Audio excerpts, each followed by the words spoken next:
ready? Hi. Why do I do that? Why do I wave all goofy? I don't know. I don't know. But welcome to Order 42. I'm Rob, and this is the show. Yeah. we've got a lot of stuff to talk about. Now, I'm not going to go straight into CinemaCon, but I'm just going to say this. If you're a fan of movies and you want to hear what movies are cool, like coming soon in like the next year or so, I would seriously highly recommend John Campia's breakdown over on his channel, because they went and he did a live stream after every single presentation from each studio. And it's awesome. I'm sorry. I know there's some people that are like, yeah, John Campia's good. Some people hate him. I like the dude. And I think they do an excellent job. And Robert Meyer Burnett's there. Ray Orr is there. Cody Miller, I believe is his name. He's a professional, like he's an Olympic gold medalist or something, I think, for swimming. I don't know. He's on there. It was cool. It was a cool breakdown. We're going to talk a little bit about that. But hey, I do want to mention for all of you, hello, by the way. Hi, everybody. How are you guys doing? Hope you guys are doing well. I'll say hi to you in a minute. I just want to mention, if you are a member and you want to partake in the movie watching thing that we're going to do, there is a member post that I put up a couple of days ago, I think Sunday night, basically asking for recommendations. And we've gotten 2 so far. And that's fine. We can choose from, well, one of them is from Ricky, who picked Fast and Furious movies. I don't know which one. I guess we got to figure that out. But then there's another one from Carbonite. So all I'm going to say is, hey, let me know if there's any other movie that you think, hey, I think Rob should watch this, and comment on it as he watches it. Whether it's a movie I've never seen or it's a movie that I've seen a million times, whatever you guys want to do. And then what we'll do is hopefully we have more than just the 2. Just saying, give us some choice, give us some, some recommendations. But then I'll do a poll and then we'll pick. Everybody will pick which one. And then we'll go from there. So I'm just saying, it can be pretty much anything. And then I think what we're going to try to do is we're going to do it on Discord, because I can record it. And then I think, hopefully, I can edit it a little bit so that I don't get dinged by any studio or whatever. I can edit it a little bit. I don't know. We'll figure it out. I'll basically just try to put the whole thing up and see what happens. As long as it's unlisted and only members can see it, then maybe everything will be okay. But some of them, like I've been dinged before when I upload and it says, you can't make any money from this and it can't be viewed by the public. And I'm like, I'm serious. One of my shorts that I uploaded was like that. And I had to go in there and just butcher the trailer, move things around. I had to do all kinds of stuff to get around that. So I don't know. We'll see. And then what I want to do is I want to try to put up an abbreviated version for the regular channel. But we'll see. And the plan is, so we'll vote on it, on the movie, and then on Monday at 8 p.m. Central, we'll watch the movie. And then we'll go from there. And then, so I'm just going to say this right off the bat. First of all, of course, thank you to anybody who watches this channel, member or not. I appreciate you. Okay? I want you to know that. I appreciate you. But things are going to get weird starting next week. There will be no stream on Tuesday. There will probably be a stream on Wednesday, but it'll be late. Okay?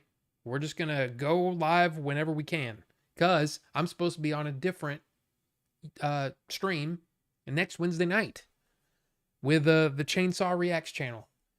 And I won't stay there very long, but I'm guessing it'll probably be 9 p.m. before we start on Wednesday. Maybe. Something like that. But the reason that we're not doing a stream on Tuesday is because I'm going to an early screening for The Accountant 2. So, and this is actually available to the public. It's not like, I'm special or anything.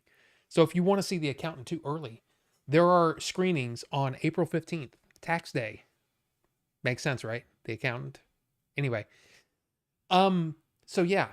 And then on April 22nd, Andor starts. I got to watch Andor. So if it's going to be at 8 p.m. or whatever, Disney decides to put it out, I'm going to watch that. And then I'm going to do a review of it. And then we can talk Wednesday. We can do streams on Wednesdays for the next month or so. So just, hey, that's what's going to happen because, man, I'm excited about Andor. Okay. So anyway, that's some of the news out of the way. Kind of. Yes. But I'll remind you. But hey, how are you guys doing? How you guys doing? Star Fox coming in first with the hammer of God. And yeah, I'm using my Pixel right now. My purple Pixel, which I really enjoy. I really enjoyed this guy. And the Odd Job 2 or whatever, it's freaking good. I like it.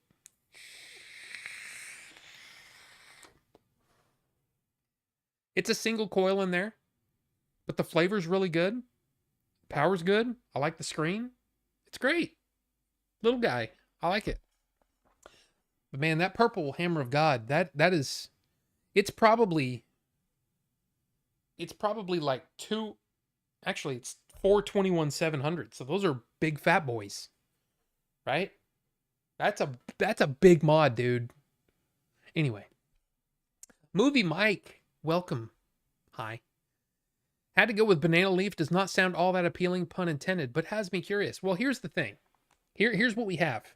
We have Chaos, the strawberry custard cookie. We have Self-Destruct, which is the strawberry bonbon.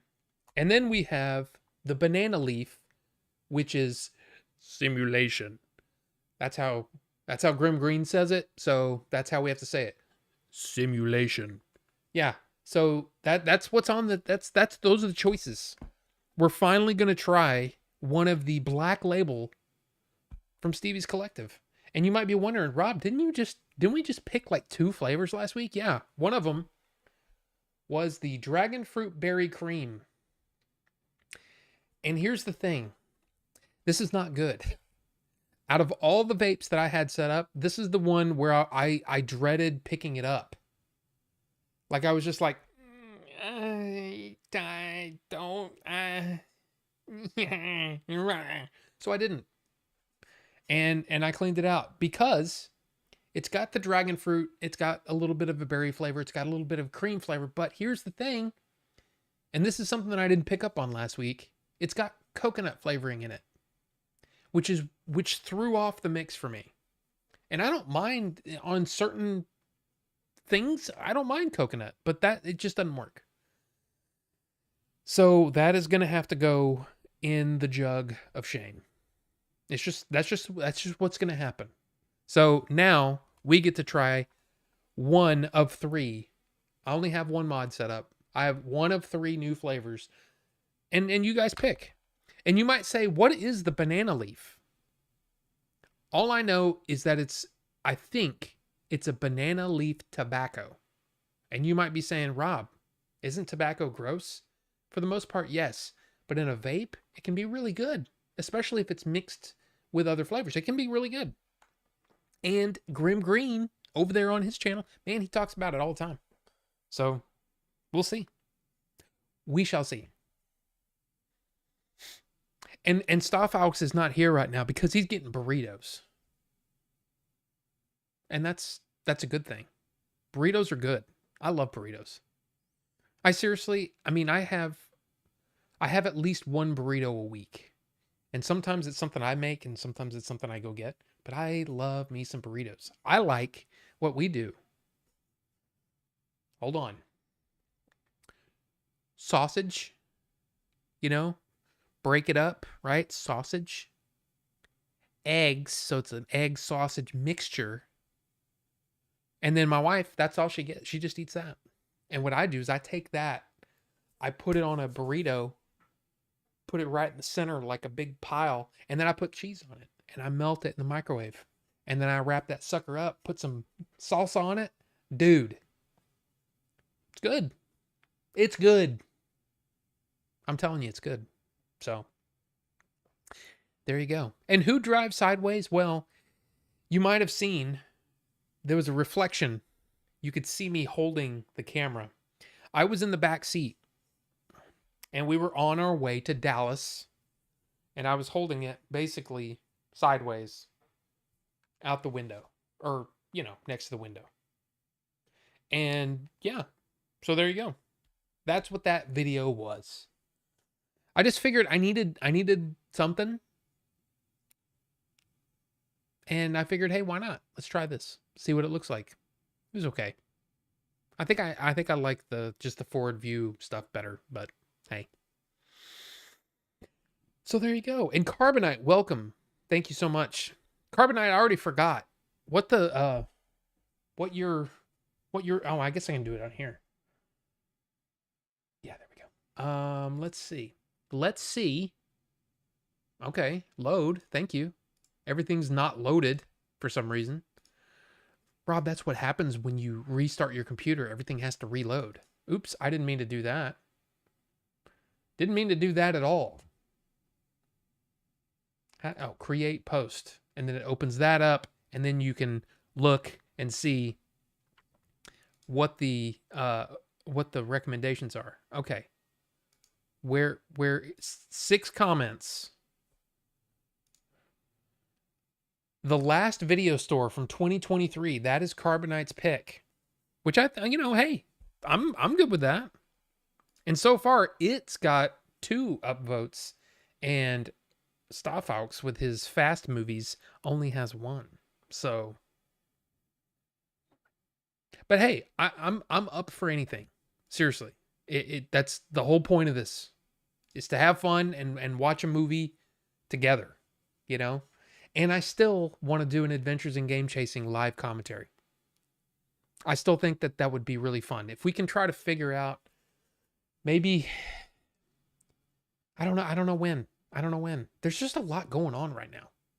In fact, Tuesday, I think Billy's coming over here, and we're going to work on the script. So there you go. And I actually have a couple of other ideas. I don't want to say what they are or what's going on with those, but that could be a thing. I'm excited about those. I need to start writing those. I mean, all I've done is basically kind of like the elevator pitch type thing. But anyway, yeah. Yes, looking good. Mine might get picked. Hey, and I'm cool with that. I think that'd be great. I upvoted Carbonite's choice. Seemed appropriate given your personal history. Well, Movie Mike, that is true. But here's the thing. It doesn't have to be, I mean, we can broaden our horizons. You want to put in a foreign film? We'll put in a foreign film. I mean, that may not be the best idea because I have to read,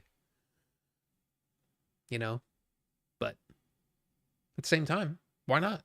Whatever you guys want to watch and hear me. Because I think that hopefully what I'm going to do is when it's time for the movie, before the movie, I'm going to down a 5-hour energy. So you're going to get a little crazy, Rob, little, I think that'll be fun. Little caffeine ridden Rob is fun. Can be fun. Tonight you just got, I had some tea earlier, but we got water.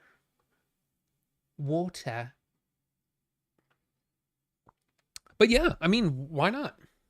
I saved that CinemaCon for later. I'm telling you, there's a lot of cool stuff coming. And one of the things that I really enjoyed hearing was that there are definitely some smaller movies from major studios coming. I mean, of course you got the big tentpole movies, you know, the big crazy, oh my God, this is going to be amazing, you know, all that kind of stuff. But you've also got some smaller movies that sound really good too. And apparently that new Final Destination movie is going to be something else.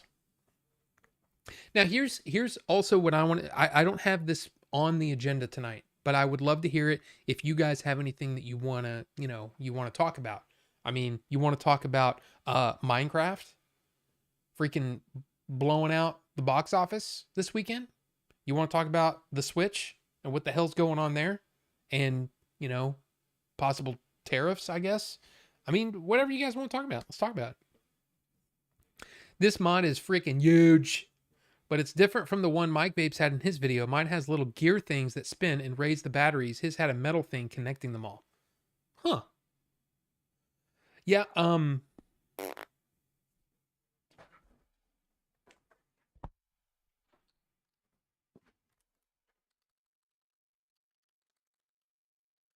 this isn't screwed down. That's so my again, I told you I had a stubby and I have a pixel. Both these are all by the same company, right? Same color. If you open up the battery thing there, yeah, you've got a little. So this, if you, oh, I don't think you're supposed to do that. So let me screw that back on. Yeah, I love that. I think that's a genius way to do it. And the way that it works with that is that there's it's almost like a gear system. So as you screw one down, the other one's getting screwed down too, which is cool. Is that? Yeah. Yeah. So you have room to get it in there and then you bring it down to secure it. I think that's a genius. I love that.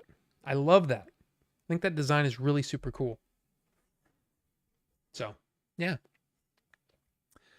The last video store. I voted for Carb's Choice. Okay. Well, you know what? If that's the only one, if nobody comes up with anything else, I mean, I'm cool with it. Now, here's the other thing. And it's one of those things as a, when you broadcast, will OBS even pick it up? The last video store.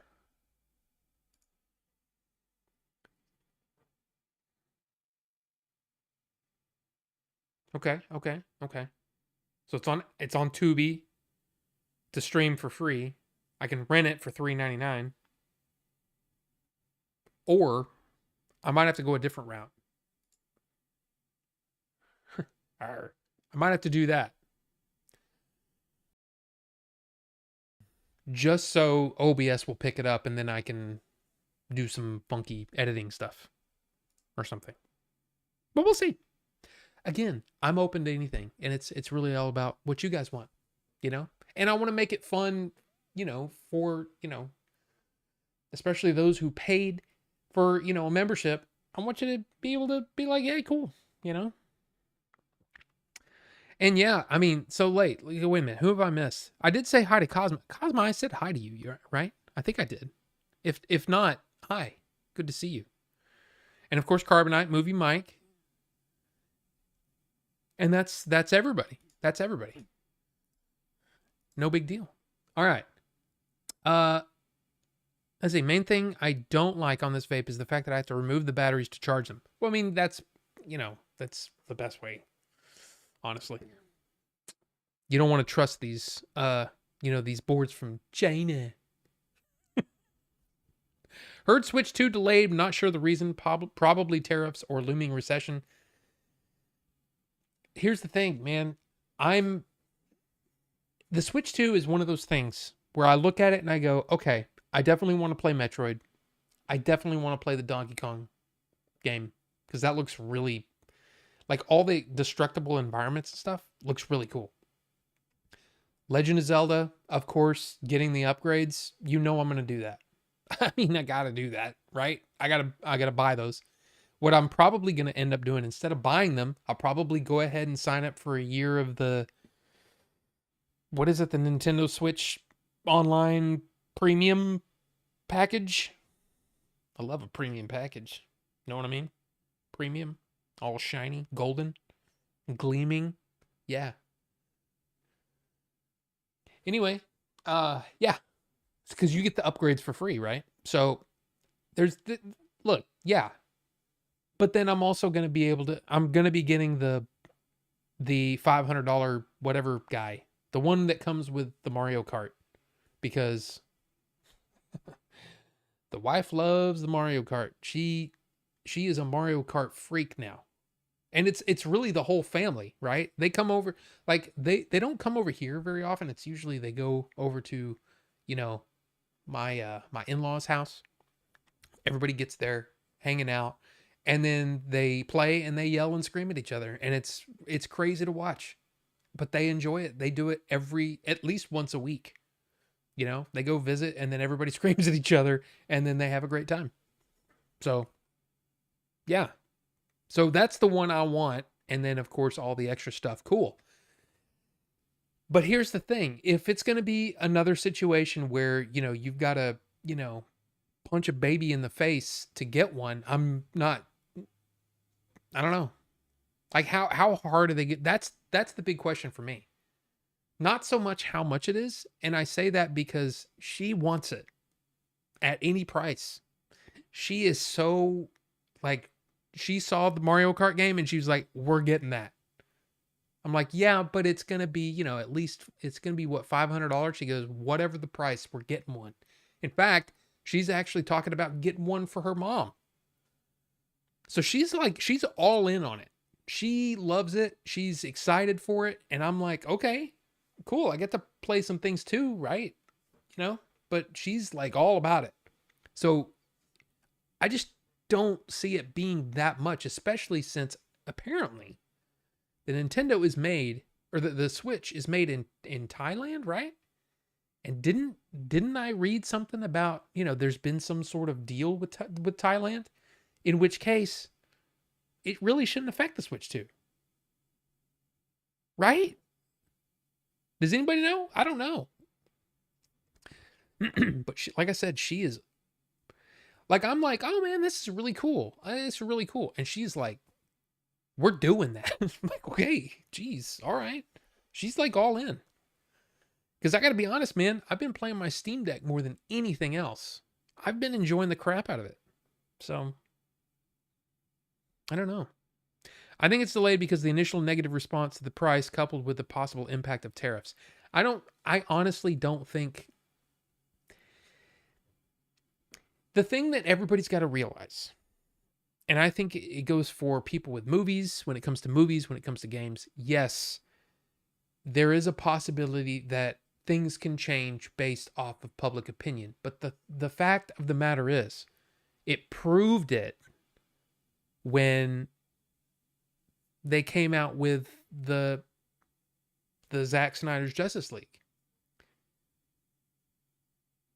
That was a thing that they tried based on, they thought, oh my gosh, look at all these people. And then they realized, wow, when we put it out there, we barely anybody, I mean, I'm sure there's probably a ton of people that were part of that movement that probably just had it on repeat, just to try to make sure that people knew, oh my God, I love this and I want more of it. But I just don't think that it was as big of a splash as people thought. And then you look at, I think that the impact of social media in that way, you shouldn't make business decisions based on that. Now, I mean, then again, you look at the Sonic change, right? The design of Sonic. People got online and said, this is terrible. And they changed it. So I might be wrong about that. But I don't see Nintendo changing the price. Like, going down. I don't see that. I think it's going to be $450 and $500. And if the way that they look at it is, well, if you can't afford a Switch 2, then we have the Switch here. Here you go. I think that's the way most businesses work, right? if they've got two models. Well, I really want the Samsung Galaxy Note 7 Pro Max special edition with the, you know, the hovering thing and the levitation and the remote access, and they're like, well, that's going to be $1,200, please. Well, I can't afford that. Oh, okay. Well, then get the $800 one. I don't know. Well, then you need to go even further down. Here's a refurb from last year or the 2 years ago. That's the way they're not gonna change the prices based on that. At least that's what I think. But I could be wrong. Oh yeah, I could see it going up, but not down. Like I don't think. I don't know, man. I don't know. And it's weird because the idea that you have the ability to make a difference is part of one of the things that makes the internet so attractive, right? But at the same time, they've got to know that they're dealing with a very, very small vocal minority here. I mean, I think if you really look at the specs and everything, I think we're getting a pretty good deal. $450 for a handheld that's basically like just above a Series S, an Xbox Series S. Dude, I think that's pretty good. And it's kind of hard for me to not see the value in that, but I don't know.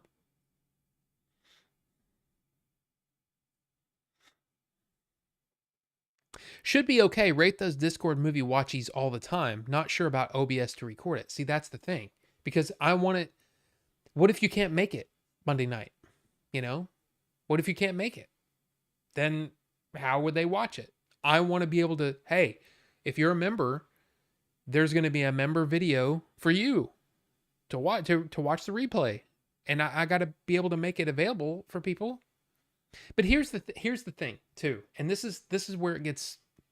This is where it was really difficult for me to even turn on the memberships, because I was like, yeah, but so many people do that for free. And it's kind of like, I don't know.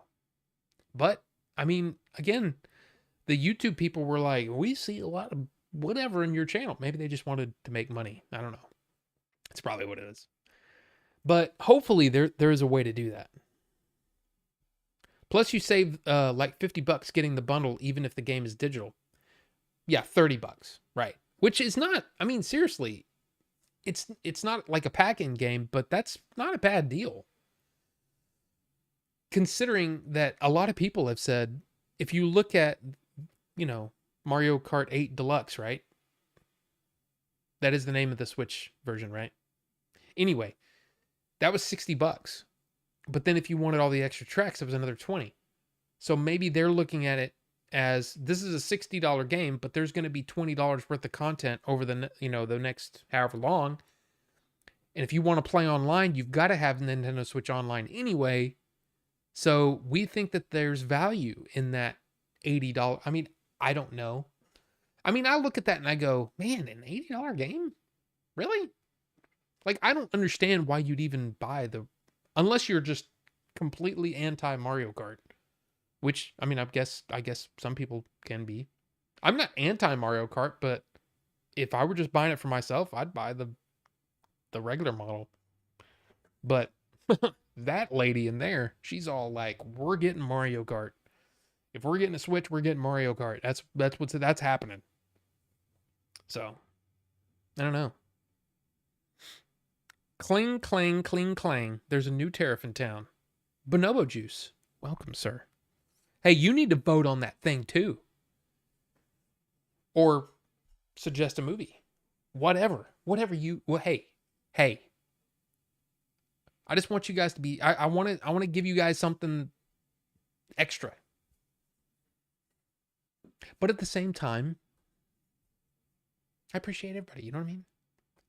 I feel love, and Nintendo is just so different than PS or Xbox. Nintendo fans will buy the console at almost any price. Nobody else has that level of dedication. I don't know, man. There's some pretty vocal PlayStation and Xbox fans out there. I mean, look at how many people just were so angry that Xbox was putting out their exclusive games on PlayStation. I mean, they were mad. There were a lot of mad people. Now, I try to stay away from a lot of that, but that's what I heard. And I'm like, wow. But at the same time, I think we're getting a lot of value in those specs, but I don't know. I don't know. And look, everybody, Bucho is in the house. Now I know. Bucho's look at him. Hey, I know it's probably weird. He's the only viewer that I have on here, but then again, we did a podcast together too, so I mean, I guess there's that. Speaking of, will that work? Will that still work? Are you online over there, Nightbot? Are you working? There you go. I think it's still up. You can go listen to me and Bucho talk about Clone Wars. It's actually pretty cool. I really enjoyed that, and I think Bucho did an excellent job. But hey, welcome, Bucho. Spencer, did I like that twist ending in Dress to Kill? I mean, it was fine. I was honestly, I was just shocked at the there's a lot of nudity in that. I wasn't expecting that. I didn't know. I've never seen the movie. So I was like, okay. So Angie Dickinson's gonna, okay. And then that's obviously not Angie Dickinson. There was a body double, which apparently, isn't there a movie called Body Double and it was inspired by Dress to Kill? But I mean, it was fine. I mean, I kind of saw it coming. But I mean, it was okay. Like, I finished the movie and I went, okay. I mean, now I own it. I don't really need it. But hey, it's up there. It's on the shelf now. I mean, I don't know. But yeah, it was okay. It was okay. It was not bad. Not a bad movie. And man, Nancy Allen was kind of a cutie pie back then. Just gonna say it. She's kind of a cutie pie. I'd never seen her really in anything other than that, and was it Poltergeist 3? So I'd never seen any of those, those older De Palma movies. So it was kind of like, wow, she's kind of all right. All right. I'm already saving up. I want to get the MK bundle and Metroid and some other launch titles like Cyberpunk for sure. Cyberpunk is interesting because it would be nice to have everything working pretty well all in one place. But I don't know. I still haven't played the game, so I own it and I still haven't really played it. I played like 10 minutes of it and I was like, oh yeah, I'll come back to this. Never went back. Yeah, people were buying PS5s and Series X consoles for $1,000. Sunset Overdrive. That's is that the zombie game? The zombie shooty game? I don't know. You just ordered your very first 4K movie on eBay, Undefeatable, with Cynthia Rothrock. Undefeatable. What? Well, I don't understand why all of a sudden this is not in dark mode. How can I? That's in dark mode. Why are you not in dark mode? Dark theme on. Okay, well then why is this not? Here is Undefeatable. Cynthia Rothrock avenges her sister's death at the hands of a crazed martial arts rapist. Can I say that? I don't know if I can say that. Especially, I'm obviously talking about a movie, right? Can I say that? I don't know. But that's your first 4K. I mean, hey, as long as it's as long as it's 4K, I'm good. I'll tell you this. On eBay, uh, can I do this? I don't think eBay has a dark mode, so bright. Um, how do I recently viewed purchase? Say, is there saved watch list? Um, search. Oh yes, it's this. I have a saved seller. Pop Market. Pop.market. I've bought a few things from them because a lot of times they're running deals like this 20% off 3 plus with coupon. So if you go through their stuff, oh my gosh, 53.87 for the Twin Peaks? That's really good. That's less than I paid. But anyway, 20% off if you add 3 of those things. So this is a really good place to buy physical media, and they package it really well. There's new stuff, there's older stuff, harder to find stuff. Some really good stuff in here. I mean, okay, look at this. Searchers, right? 20% off. That's $6 off. That's only $24 for the Searchers in 4K. I paid $30. I mean, look at that. So 20% off would be around what, $13 off of that. So $52 for the 4K Indian. I mean, look, that's pretty good. That's pretty good. I'm just saying. So Pop Market on eBay is a really, they're really good. And everything, like I said, I've had zero problems with things I've bought from them. So I don't know if that's fine to do, right? You can talk about eBay sellers on YouTube, can't you? Possibly, hopefully. I don't know. How's our campaign for Rob to watch Fast and Furious going? Here's the thing.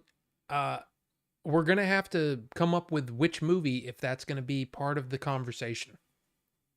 Okay? So, I'm not watching all 10. There are 10, right? I'm not watching all 10, so you got to pick one. Pick one for me to watch.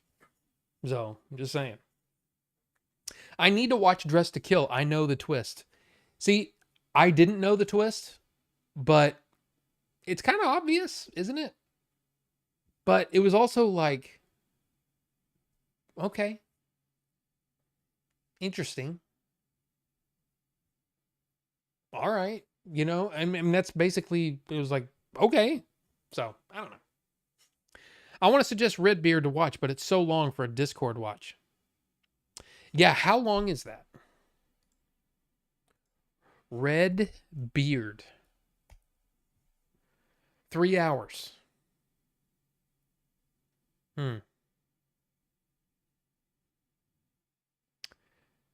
But see, and that's also, here's the thing.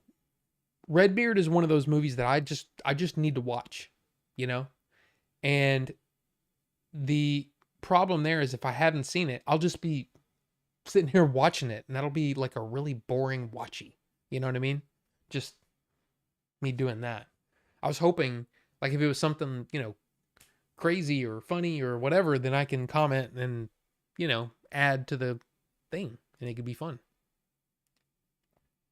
But hey, whatever, man. I'm down for whatever. Fast 5, okay. That new Naked Gun from that teaser trailer already looks hilarious. I want to see it.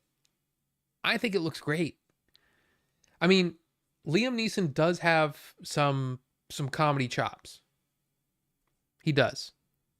He also seems pretty fearless. Like, he's, if it's gonna get a laugh, he's down. And I think that's good too.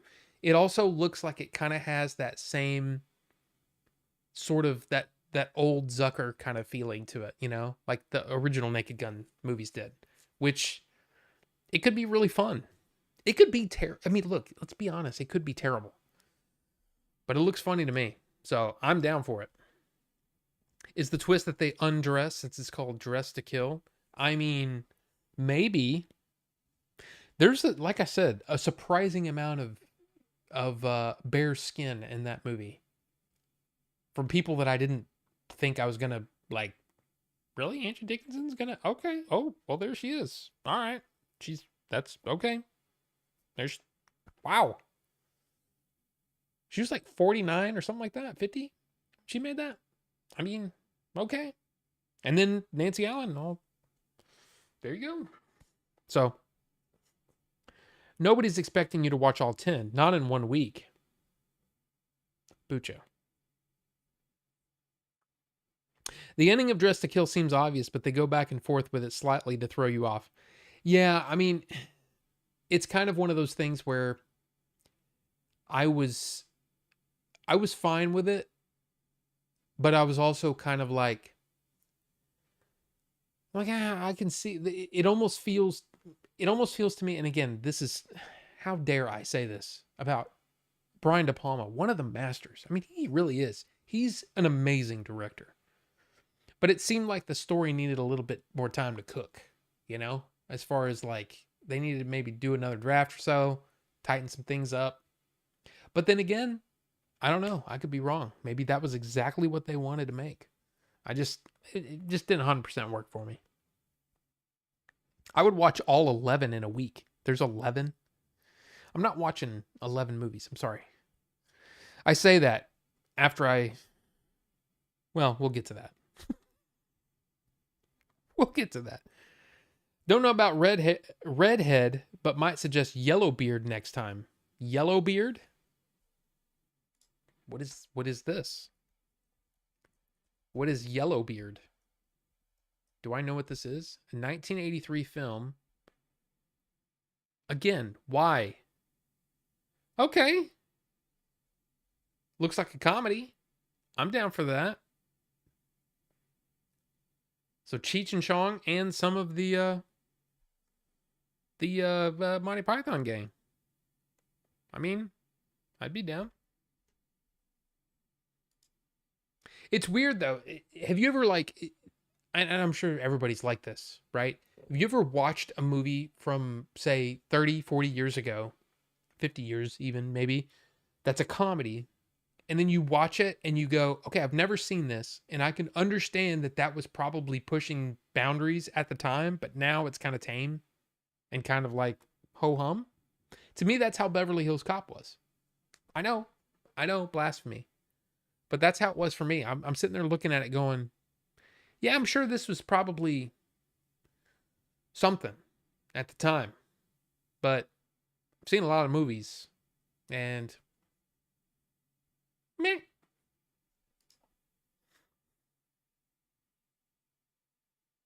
Let's see.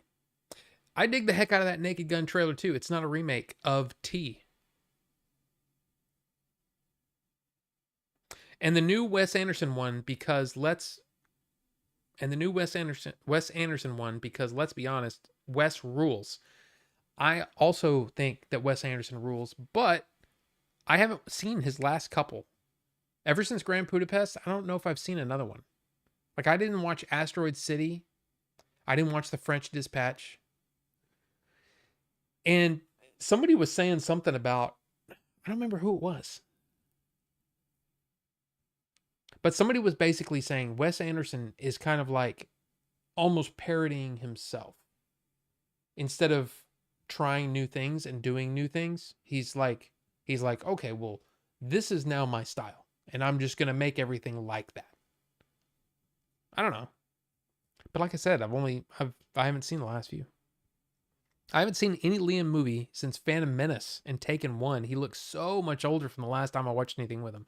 Well, he's been doing a lot of those almost like, what do you call them now? They're not direct to video, but they're almost like direct to streaming movies, I guess, or very low budget, low theater count, action movies. A lot like Taken, I haven't either. I can't remember the last movie I saw with him. I'm not sure. It's only 5 movies, but I haven't seen a Brian De Palma film that I didn't enjoy. Yeah, okay, so you got Scarface, you got Untouchables, you got the original Mission Impossible. Still the best, in my opinion. I think the first Mission Impossible is awesome. I don't know why people don't like it. I love that movie. Um, Dress to Kill, Blowout. I'm trying to think. I don't. That might be as many as I've seen.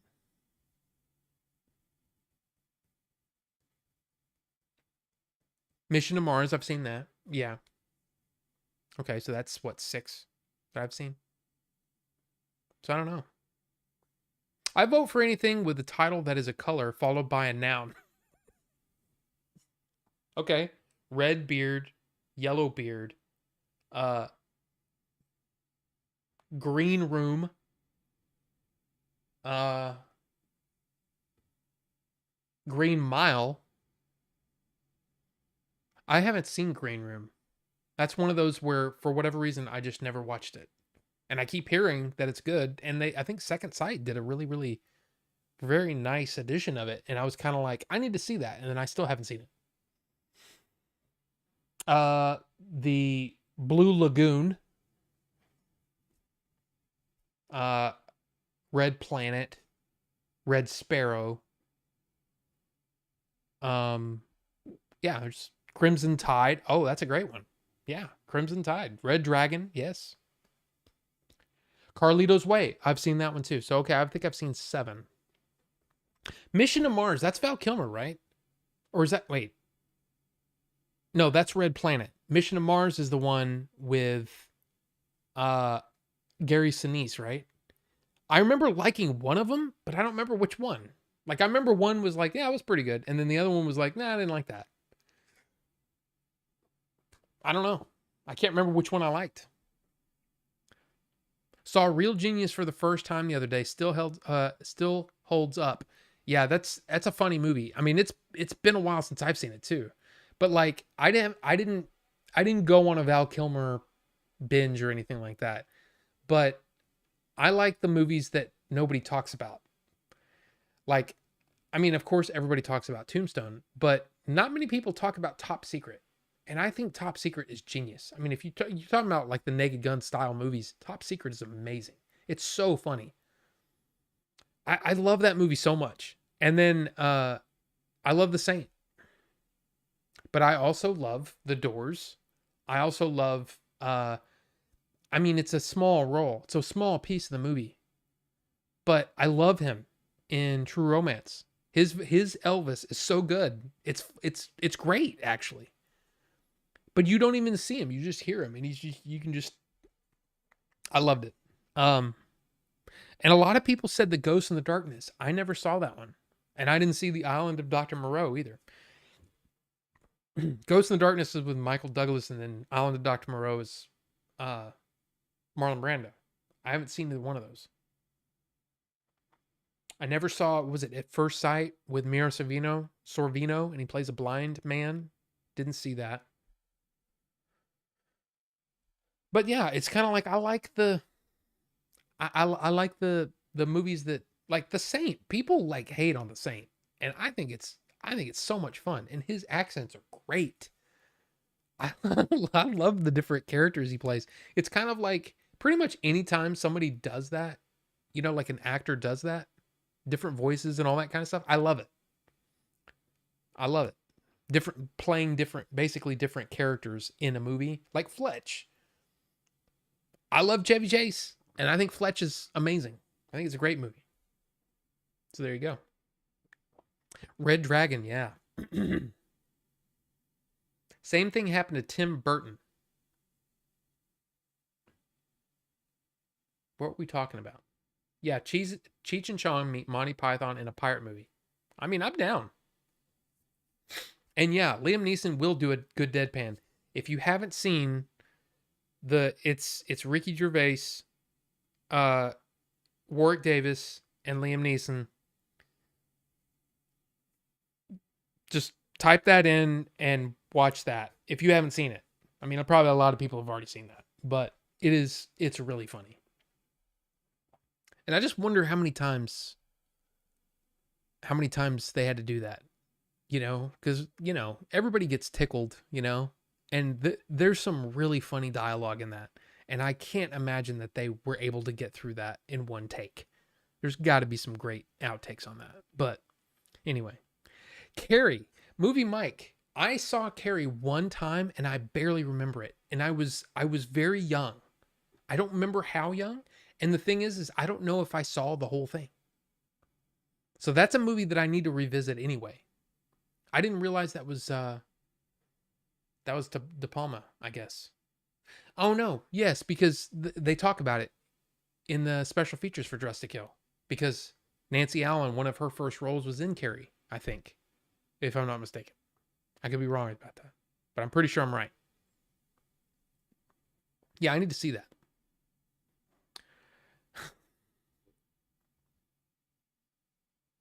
I thought it was Carlito's Way, Whey, and it was about a dude named Carl getting buff.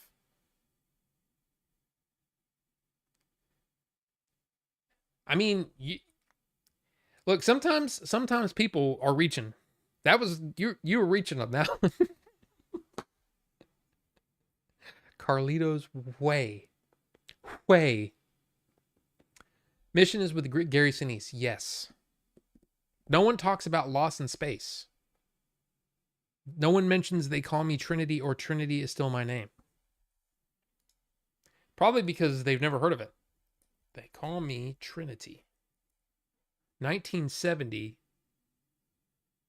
Terrence Hill. Of course, Terrence Hill. Bud Spencer. No, wait a minute. I've seen that. In fact, I saw this.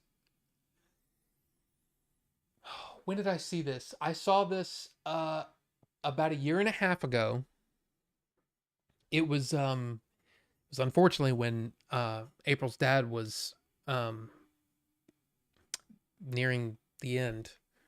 I was basically sitting in the room. Everybody was kind of just hanging out, chilling, and I still was staying up late, and I watched They Call Me Trinity on Tubi because I remember seeing Terrence Hill and Bud Spencer. Yeah, okay, yes, I did see that movie. Oh, I guess I should pull that up so you can see. So yeah, I have seen this movie. I have seen it. Now I don't know if I didn't see the second one, but I watched that one. In fact, that's when I also watched uh Sabata, which is a Lee Van Cleef movie. I also watched oh gosh, what's the Christmas movie with Paul Giamatti where he won Best Actor? I watched that there. So yeah. Watching Top Secret next, never saw it, or The Saint. Look, The Saint is probably going to be one of those where you go, but just enjoy the performances. Don't expect too much. It's a good movie. Top Secret's hilarious. If you like Airplane, if you like The Naked Gun, you're going to like Top Secret. I have found so many places where lines from that movie fit. And I don't say them typically because no one gets it. No one ever gets Top Secret jokes. No one. An older guy came into the store today wearing a Caddyshack shirt.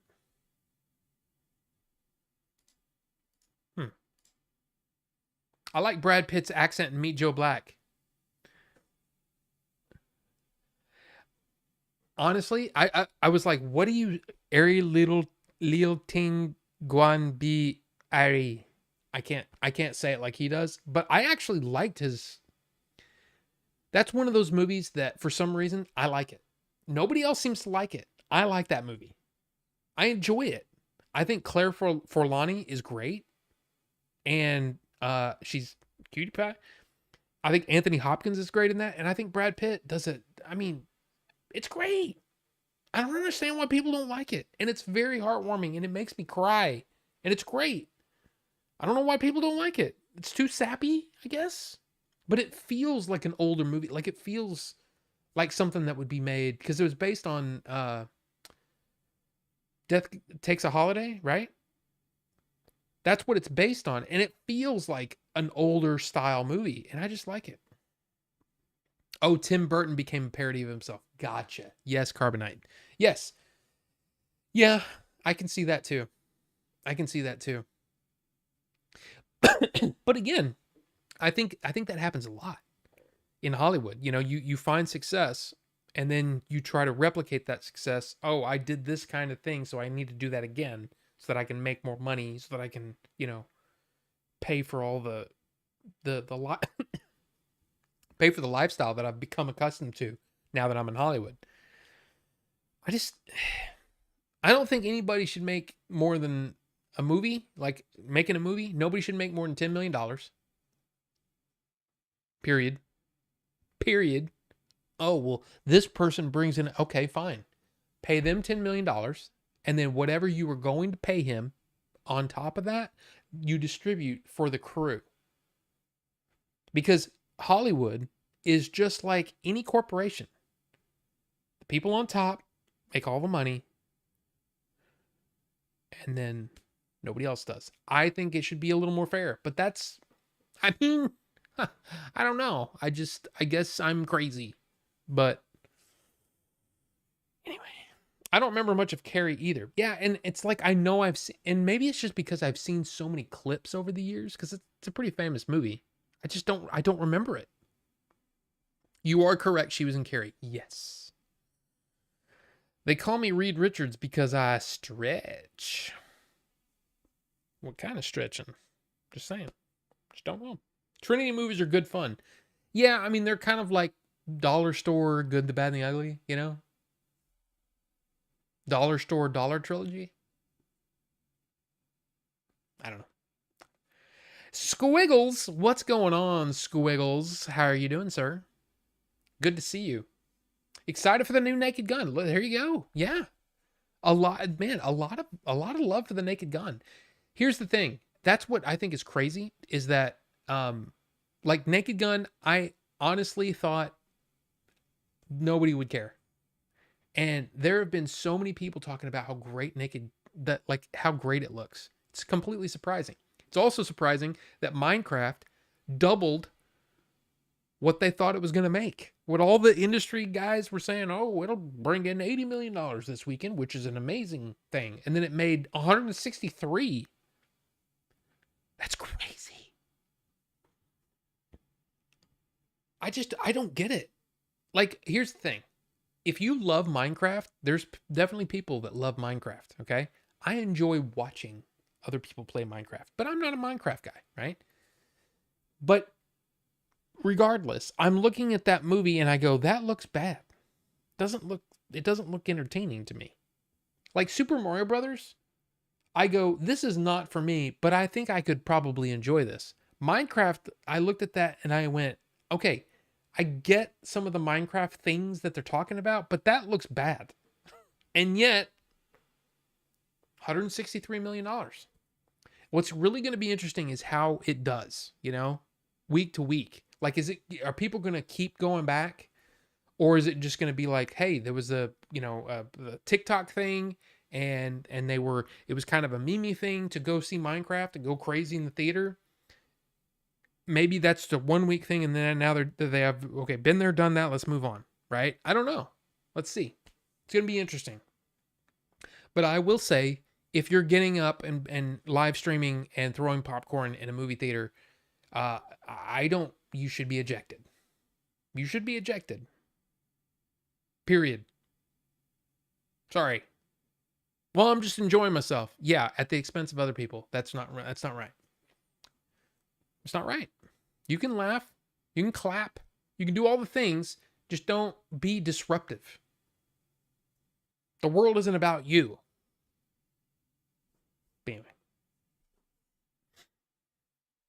Anyway, I haven't finished Trinity is Still My Name and haven't started Revenge of Trinity, but if I can find it, I wouldn't mind buying the trilogy somewhere.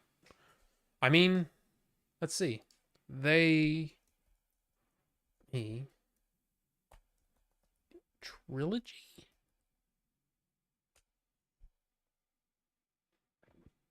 There is what is that? It looks like a DVD set. Trinity Twin Pack on Blu-ray.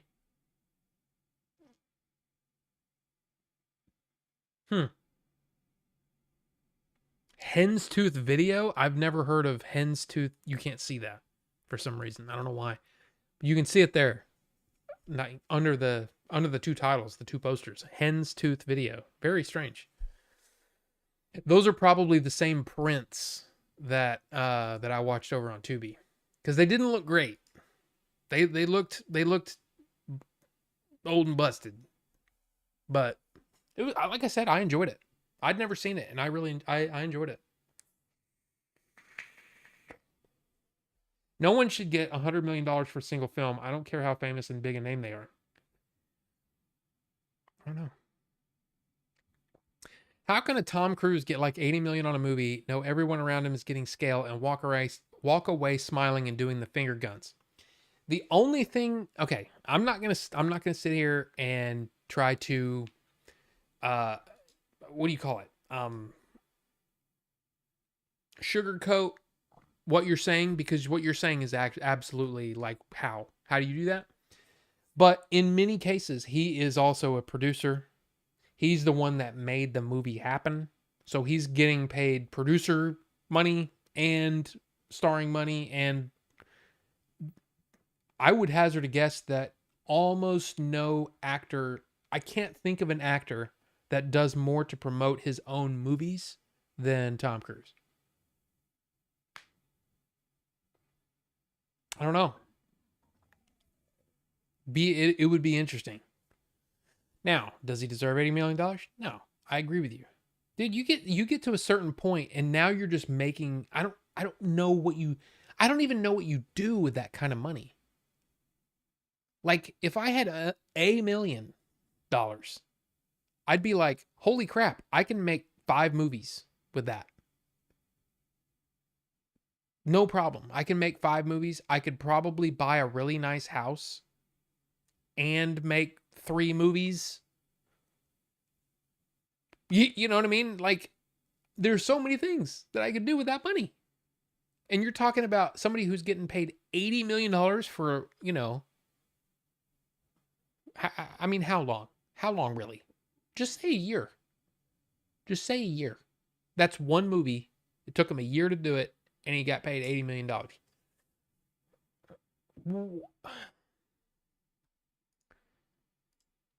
I don't know. Like I said, I'd like $1 million. That would be great, because then I could, afford to be able to provide a little bit, and then I could go make a bunch of movies. That's what I would do with $1 million.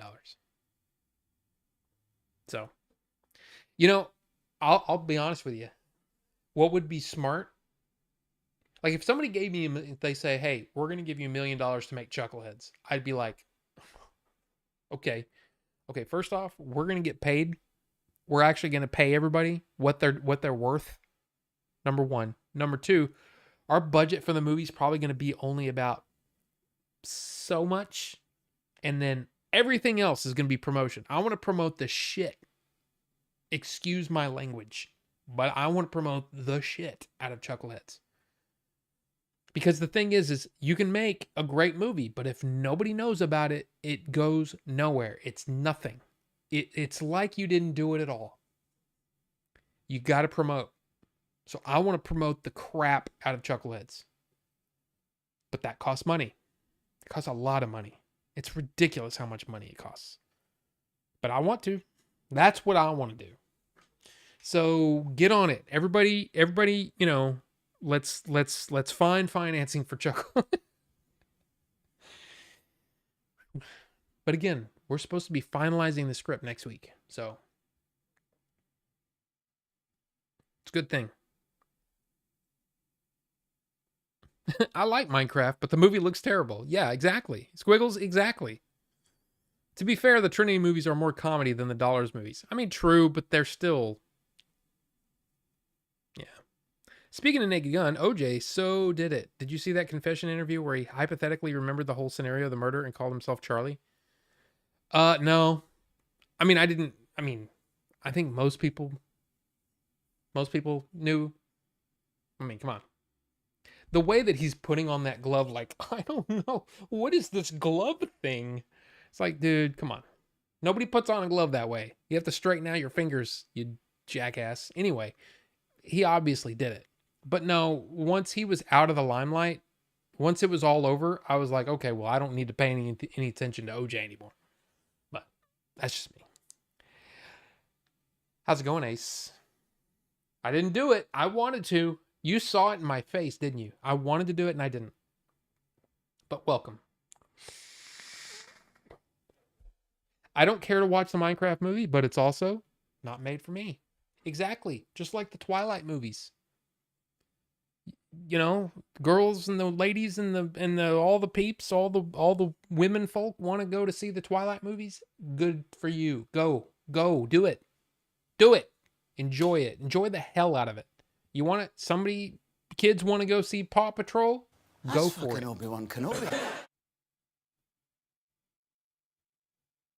Pixel Phoenix has become a member. Welcome, Pixel. I didn't even see you there. In fact, it kind of scared me. But welcome, Pixel. And hey, since you're here, let me just all members. Now, I'm not saying this to for any other reason other than to let the members know. There is a member post out there right now where I've asked for suggestions, recommendations for a movie to watch next Monday. We've got 2 so far. You can either upvote one of the ones that are there, or you can recommend another one. Whenever I got what I'm going to get, we're going to do a poll, and then we're going to have a final vote. What are we watching? And then we're going to watch it, and I'm going to commentate on it. It's going to be fun. So thank you, Pixel. I appreciate you. Thank you so much. Let's see. Wait. Ejected into space, maybe. I'm not sure what that means. But again, my brain is going 20 miles an hour when I do a stream. And 20 miles an hour? That's not really very fast, Rob. My brain's going fast. I'll just say that. And I don't remember what I said or what we said. It's like I have the shortest term memory when I'm streaming. So I apologize because I don't know what you're talking about. Why can't we make a movie in a year and make $80 million? I mean, right? We should all be able to make a movie and make $8 million in a year. A year is a long time, though, on a movie. I mean, we filmed Adventures, principal photography, 17 days. And then we probably did another, if you added up all the days, it's probably 2-3 weeks of like spread out over a year because of COVID. 2 or 3 weeks more of reshoots. I'm guessing. I don't know. But and then a ton of time in, what do you call it? Post. Billy spent a lot of time editing that thing and doing all the rotoscoping and all that crazy stuff. I did sound editing, which took time, but not that much time. So, yeah. A year making a movie, I can't even imagine. That makes sense about Tom Cruise's investment in a movie, but who's a good example of someone who just started in it and 1,000 times the rest of the cast? There's got to be a sociopath example. Almost any other actor. Big actor. Like Brad Pitt. You think Brad Pitt? He probably makes like F1. I don't know what he got paid for it. But you know what, though? That movie looks awesome. I was going to say I cannot wait. Of course I can. Hyperbole. I can wait, and I will wait. Because that's what we do as movie fans. We see a movie trailer, we go, ooh, that looks good. I'll wait for that to come out. When that comes out, I will make sure I try to watch it. So by the way, I'm not pimping out my review, but I did see The Amateur on Saturday. It comes out this Friday. If you're looking for an old school spy thriller, The Amateur is actually a really good movie. I liked it. I enjoyed it a lot. And also this week we've got Drop coming out, which is the movie about the date where she gets little things and it's like, hey, kill your date or whatever. I don't know, but I'm seeing it. I'm seeing it on Thursday. So I'm gonna do it. I'm gonna watch it with these eyes. I'm gonna watch it, come home, review it, and then you'll get to hear. And it's a short movie too. It's only an hour and 35 minutes. So The Hills Run Red was meh. Great kills, but wasn't into the story characters. Ace, I'm right there with you, man. I was kind of like, I don't care about any of these people. And the acting was all over the place. Some of it was good, and then some of it was like, that was bad. They should have done another take of that. But hey, low budget horror film. But I kind of want to see it. Once I get my bonus on the 25th, I'm paying off my loan and going to get a new Jeep. A brand new Jeep? Jeez. Orenthal James. What is that? I don't even know what that means. I don't know what that means. 20 miles per hour is pretty fast for a brain. Drop is a movie about my pants. Jeep goofing. Ah, yes. Yes. 2020 Jeep Wrangler or Gladiator and up, hopefully. Okay. You do the thing, man. You do the thing. Now, look, I haven't finished everything in this, but I did want to mention that this has been, 2 weeks of watching this show. And I got to say, I love it. I am so glad I bought this. I'm so glad because, man, growing up, very small, kindergarten age, G-Force / Battle of the Planets was one of my favorite shows. I looked forward to it every day. And then Gotcha Man is the original Japanese anime, I guess, from, I think, 1972. So this is a 53-year-old anime. I got to say, man, I enjoyed the hell out of it. And yeah. Now, I watched the entire series, 105 episodes, approximately 22 minutes each. This took a long time. This was a definitely a commitment, but it was also like I would say 70% of the episodes are basically the same. Hey, we got a call that Galactor is doing something bad. Okay, let's go do the thing. And they all, bird go, right? Or bird, there he goes. Bird go, left hand. Bird go. And then they transform into their thing, and then they get into the ship and they go to the thing, and it's a big mech based on all kinds of different crazy animals. There was a turtle, there was a cobra, there was crawfish, there was different other fish, like all kinds of different fish. There were mantas, and I mean just all, like, name the animal. They probably had a mech or a mecha, as they say, of it, and it was flying around.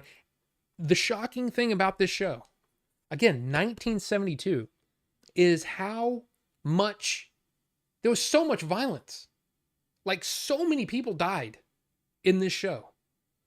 Like, just randomly, the beginning, you're like, everybody, there's big neighborhood, big like cityscape, right? And there's people walking and doing whatever, and they're talking about something. And then suddenly a big thing comes overhead and it just wipes out the entire city. And you're talking like, okay, that's at least 100,000 people dead. That's how you start the show off. And then as the show progresses, the violence in their fighting gets like more and more intense. Where there's like people getting shot, like, and it's like, I mean, they're not like, there's not blood everywhere, but it's still like, this is pretty violent. But man, I gotta say, that other 30% of the actual story, I really loved. I loved it. And it gotcha man. Gotcha man. Which is, again, in America, it was called Battle of the Planets. And instead of having all the violence and stuff, what they did is they took a lot of the stories, they redubbed everything, and then they added a robot character called Seven Zark 7, which was kind of like, I don't know, kind of like an R2D2 kind of, but he spoke English. But he's basically telling the story of what's going on. And but it had nothing to do, Seven Zark 7 is not in this. But I loved the show. I loved it. And it's, and dude, Alex Ross's artwork is so freaking cool. I mean, if you know the show, you look at that and you go, that's freaking awesome. But I got to where I was humming the music like for 2 weeks. I love it so much. Let me get closer. But yeah, 105 episodes. And I found an episode guide that basically said if you want to see just like the main storyline, here are the episodes to watch. I didn't do that. I watched all the way through. But what I did is when I would be like, okay, tonight I'm going to get to episode, I'm just making something up, 63, because 63 has something really good. So I would watch it until then. And there were times when I would just fall asleep because it was the exact same as the previous episode, except you change out the mecha. But I loved this show. Seriously. It's so good. It's great. And the characters are great. And then there's okay, any anime fans out there like that know your anime, your whatever. I can't even get the slipcase back on. Okay. Let's do this. There we go. Got that. Can I do this? There we go. So an OVA, original video animation, I'm guessing that this was like, so that was 1972. In 1994, they did like an update to Gotcha Man.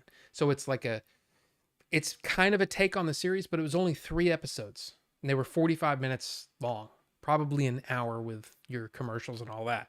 But it was only 3 episodes. And it took like some of the ideas and tried to make a full story out of it. It was fine.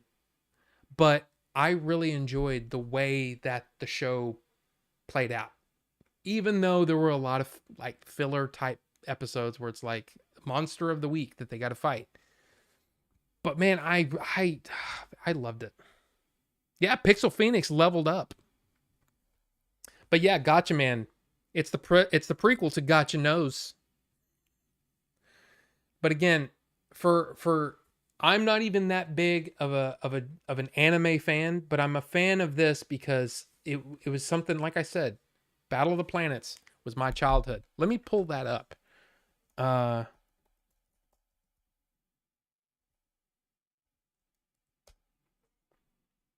So this is what the show looked like in America.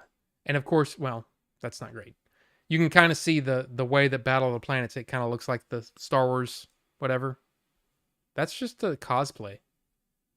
But yeah. So significant additions and reductions were made in order to increase appeal to the North American television market in the late 70s, as well as avoid controversy from parents.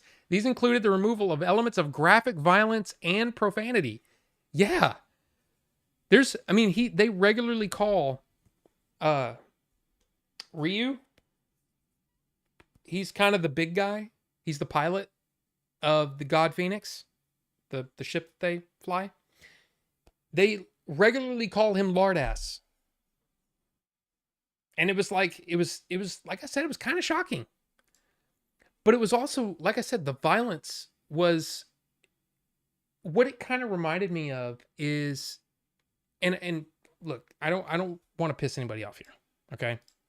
But you know how there are people that say, man, if only Star Wars would go really dark.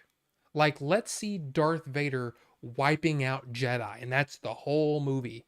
And it's like, that's just like, it's almost like action porn or torture porn or something. It's not, there's not a story. I mean, there may be a story there. You could write a story in that time period, but if all you want to see is Darth Vader cutting dudes up, I mean, I don't know.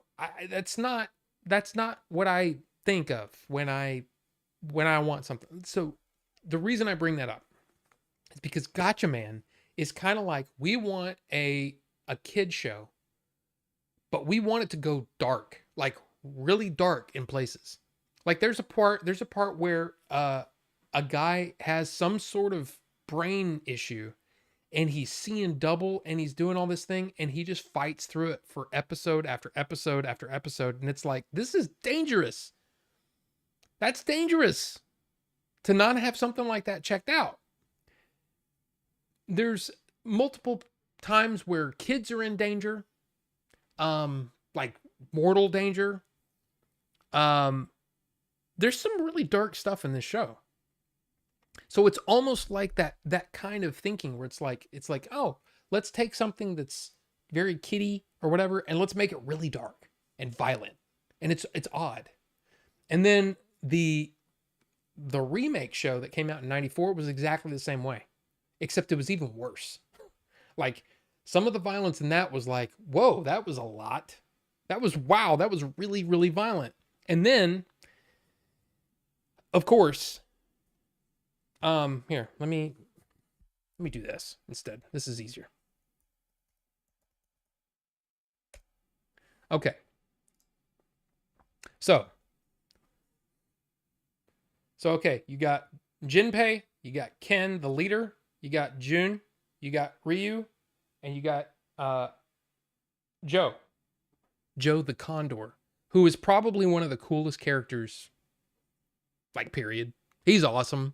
But anyway, in the new OVA in 94, when they transform, it's kind of like, it's like this weird thing where it goes all glistening, and then all of a sudden, oh, they're there in their suit, right? In the bird styles, right?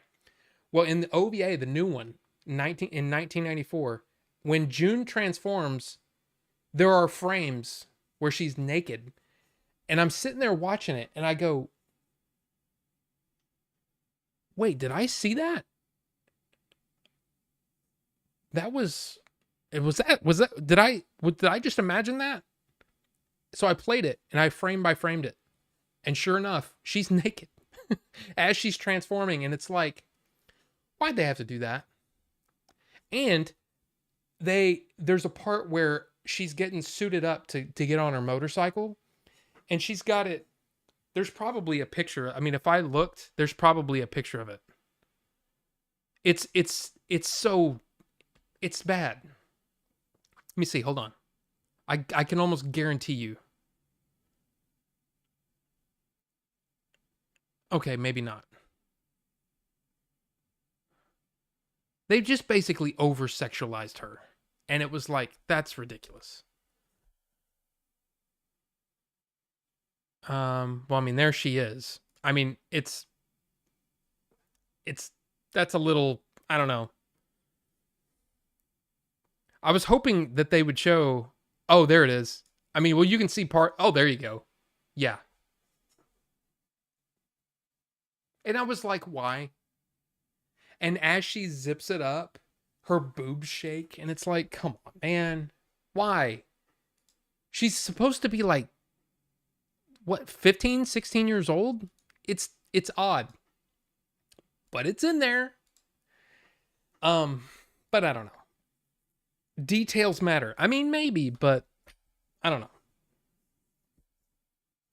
I just love it, man, though. It was really good. And there's still, so if you look, there's discs 1 through 9, 81 episodes, went through all those. Disc 10 through 12, 105. So I finished those. I finished the OVAs, and I still have the movie and the extras to watch. I just wanted to bring it up just in case you were a fan. of Battle of the Planets and you were like, man, I've seen that a couple times. I don't know if it's worth watching. It totally is. It totally is. If you're a fan of Battle of the Planets, this is so great. It really is great. I loved it. I loved it so much. I love it so much that I might be getting some Battle of the Planets shirts. I might have to. But while we're looking at this, let's do this. Let's look at the poll. 42% are looking at this simulation. The banana leaf. That's number 1. Number 2 right now is the strawberry custard cookie, Chaos. And then number 3 is the strawberry bonbon, Self-Destruct. So I'm going to give you just a few more minutes. Details, Matt. Oops. Yeah, exactly. Didn't know the age. Yeah, it was kind of... That was the quickest retraction. Yes. All I know about Gotcha Man, I learned from Rob right now. Like I said, man, this was a show that when I was in kindergarten, so you're talking 4 or 5 years old, however old I was, I watched the crap out of that show. And the way that their capes looked, what we did is we took, you remember back in the day, your jackets had the snaps, right? Because, little kids, we don't know how to work a zipper. You got the snaps, right? Well, what we would do is we'd take the jackets off and drape it over us and then snap that top so it looked like we had the wings from G-Force. It was awesome. But that was also 1981 or so. Kids now, they're just, playing on their iPads and whatever.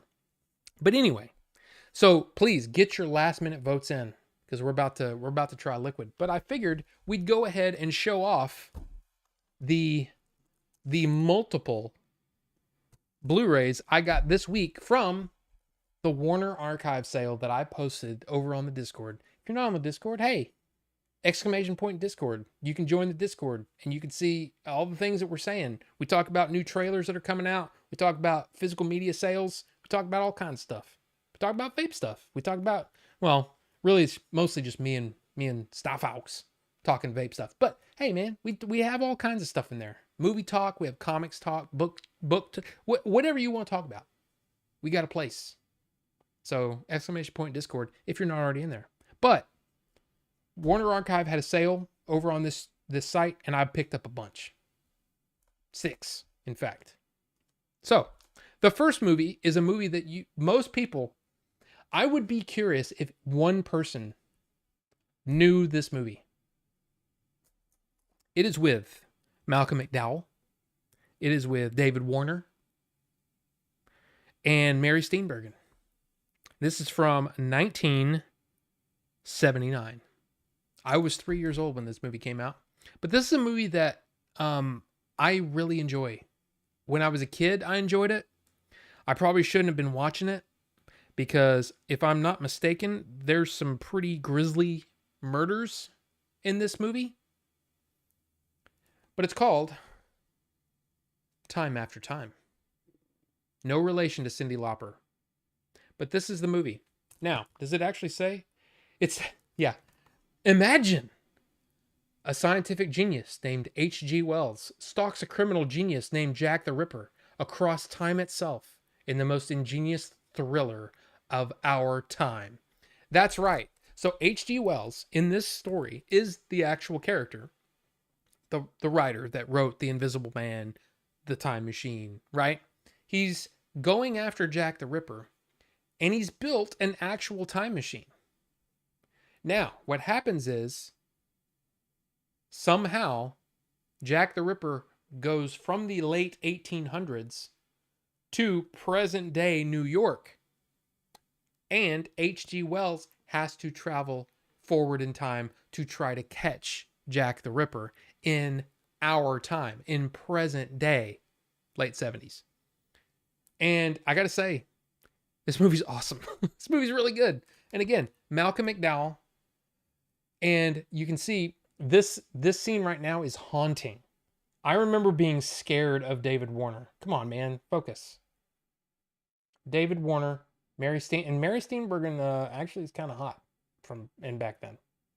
But it's a cool movie, and if you look there, there's a feature-length commentary by Malcolm McDowell and writer-director Nicholas Meyer. You might remember that name. You might not. But Nicholas Meyer is the director of Star Trek II: Wrath of Khan. There you go. Nicholas Meyer. And this is, let's see. Is there any other names that you may know? Probably not. But this is a Warner Brothers movie from 1979 that I really enjoy. And I got it for cheap. So I got it on Blu-ray. There you go. Commentary. I'm going to watch that. Now, these next two films are films that I've never seen before. But as you know, I've been in this noir kick. Been watching, noir stuff. I'm about to, once I finish that book that Rufus the Red recommended, whatever that House of Leaves, which is a crazy ass book. Crazy ass book. Not an ass book. It's a crazy ass book. Not a crazy ass book. You get what I'm saying? They're not just a bunch of pictures of asses in there. There might be pictures of asses. I haven't gotten that far. But it's a crazy book. Anyway, I'm about to read a bunch of Dashiell Hammett books, stories from the 1920s, 1930s, which a lot of his stories made it, made into movies. So anyway, I've been watching a lot of noir movies, and these two came highly recommended. I've never seen them. First up, Murder My Sweet. So there you go. Not a whole lot. Let's see. Dick Powell, Claire Trevor, and Anne Shirley with Otto Kruger and Don Douglas. I got to be honest, I don't know any of those names. But based upon the novel by Raymond Chandler. I've heard that name. And I think Raymond Chandler and Dashiell Hammett are two of big time noir guys. But anyway, all that's on here is a commentary by author, film noir specialist, Alan Silver. So I don't know. I just heard really good things about this. I've never seen it. I'm going to see it. The next movie, again, recommended, Gun Crazy. Thrill Crazy, Kill Crazy. And this has Peggy Cummings. Peggy Cummins. Sorry, not Cummings. John Dahl with Barry Kruger, Morris Karnofsky. Directed by Joseph H. Lewis. I don't know. But this is here.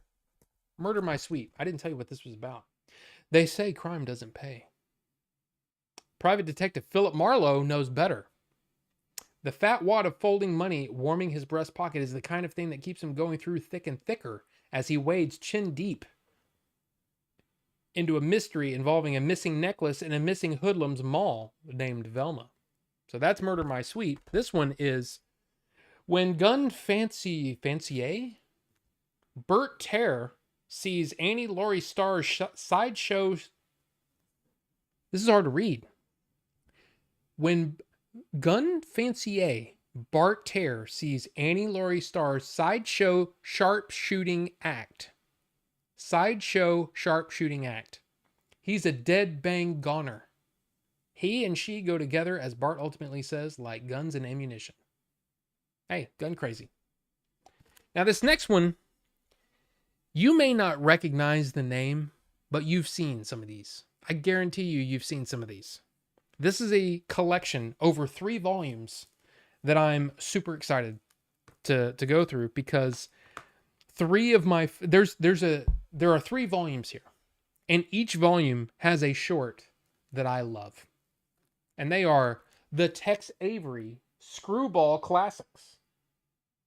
So yeah, you got Droopy, you got the crazy wolf guy.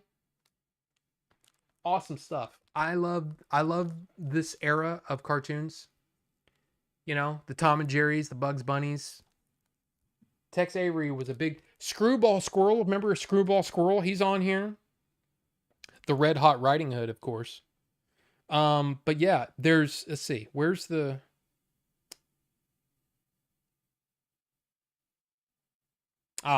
this one has Bad Luck Blackie, which is a great one.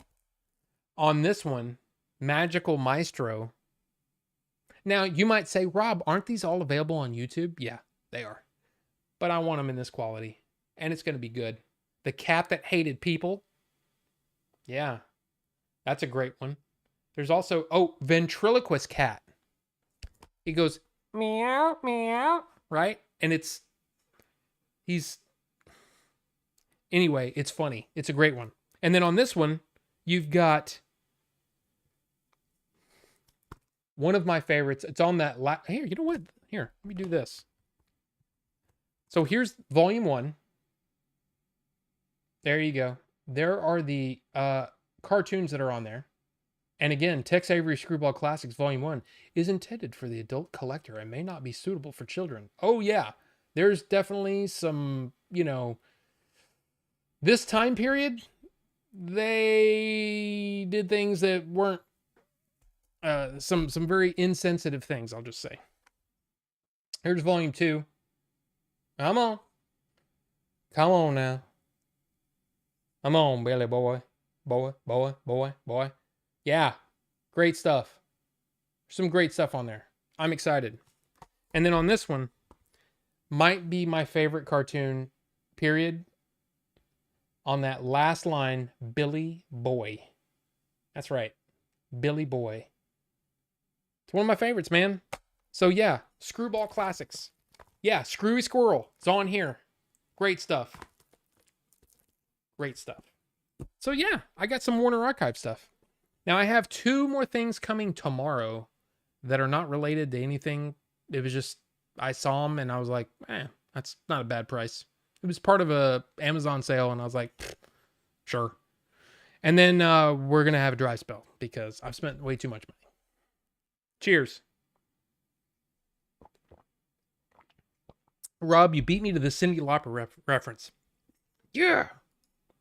Okay, so now we have a tie between Banana Leaf and Strawberry Custard Cookie. So, we are going to end the poll. We are going to start a new one.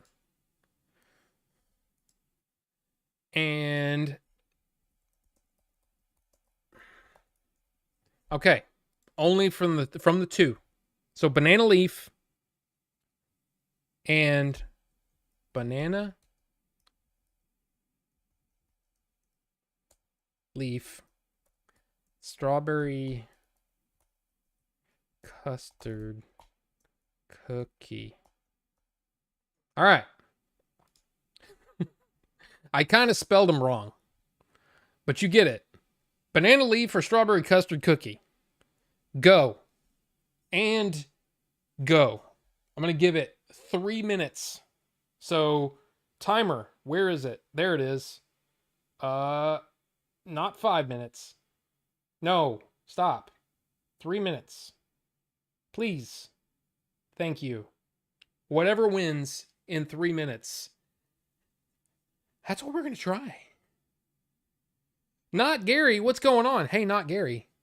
Just to let you know, there's a member post up. Voting on movies. There's only 2. If you want to recommend one, go for it. If not, vote on one or hit the little up guy, the little thumbs up. Let me know what we want. I was hoping for other movies. Because there's only 2. But there you go. Whatever. 3 minutes. Choose wisely. Banana Leaf, which is simulation. Or Strawberry Custard Cookie, which is chaos. Pick your thing. Wait, where's the movie voting thing at? It's in a member post.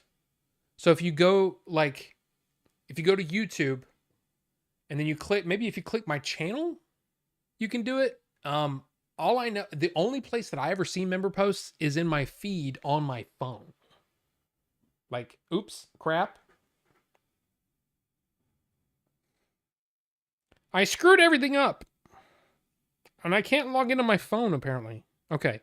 So, if I go to YouTube and then I go to subscriptions, I'll see feed stuff in there. So, there's Spawn Waves poll from yesterday. Right? That's where I see it. So, Yeah. All right. Oh, wait. How much time do we have? We have. Oh, crap. It closed. This is how much time you have. Pick the flavor. Pick the damn flavor. We have 4 votes. And there's at least 4 people in here. So maybe, hey, maybe we're just going to try the thing. We're going to try that and be done. So yeah, 48 seconds. If you don't vote today, you don't get to vote. Funky. That's what the man says. That's what the man says. So you got to do it. 30 seconds. 27 seconds. Oh my God. What are we going to do? Which one are we going to try? I don't know. Banana leaf, tobacco, or strawberry custard cookie. You pick the flavor, and then we put it in the tank, and then we vape it. Well, first we do a knuck test, because that's what we do. And I'm going to hit end poll. 1. End poll. Okay. You guys voted. Okay, you can stop now. You guys voted for banana leaf. So that's what we're going to do. Again, going in the little tank guy. This is the same one. And it still smells reminiscent of the, what is it, the lateral sunset that wasn't good. Now, granted, I can't give you guys all the, I can't blame you guys for picking that flavor because remember, that one got last place. And the rule was we're going to vape the first place and the last place. Well, the last place ended up being not very good. In fact, so far, it's the only one of the Stevie's Collective that I didn't like. But now we're going to, oh, that's the wrong one. Now we're going to try banana leaf, which is simulation. And he's got that Stevie's Collective, metal. Man, that freaking, that is metal right there. That, what do you call it? Logo, I guess. Whatever. Anyway, let's try it. Banana leaf. Okay. Just off the smell, that smells awesome. Like amazing. It smells like banana. And I like banana. So Nuck, you can see it. Can you see me through it? You can't really see. You can see, look. Come on, man. Freaking, here you go. You can see it on there.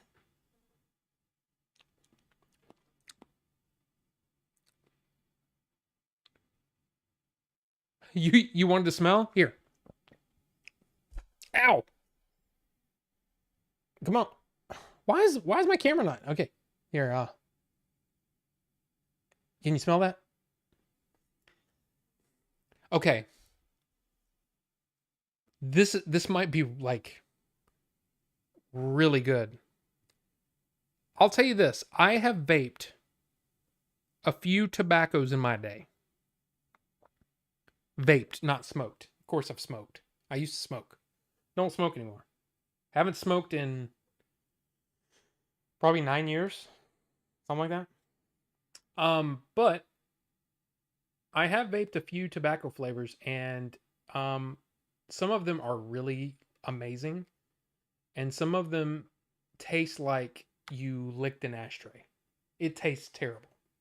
This smells almost like, I don't know. It's got the banana flavor is strong, but it also, here, let me turn this guy on. You on? Okay.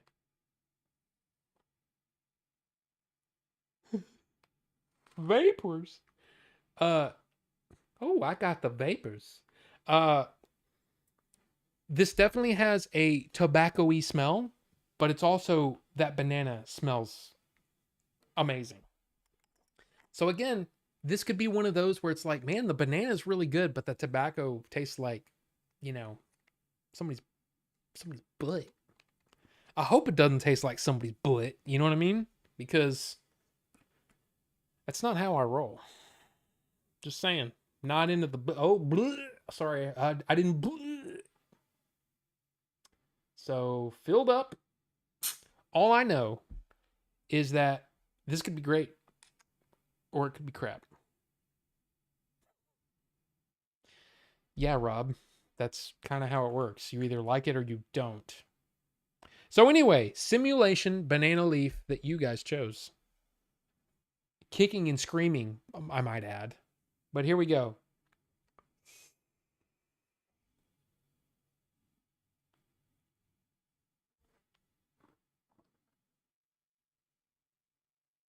Could you hear that? Could you hear my stomach? Maybe not. My stomach made a blah, blah, blah, blah sound. Because it's... I don't know. The banana flavor was there, but I really couldn't taste the tobacco-y stuff. The tobacco-y thing almost tastes like what I would imagine pipe tobacco to smell like.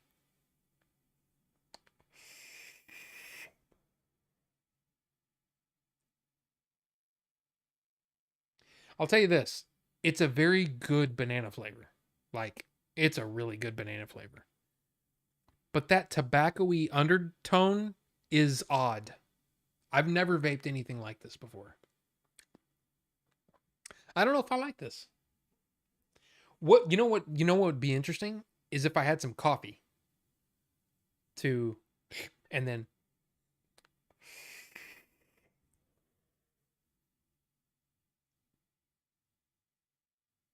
I don't know.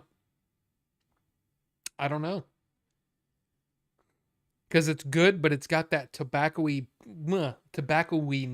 to it that I'm not sure I like. I don't know. So, wow, there's a lot of vape in here already. Let me turn that up so we don't set off the smoke alarm. We don't want to set off the smoke alarm, guys. We don't. No. Don't want to set off the smoke alarm.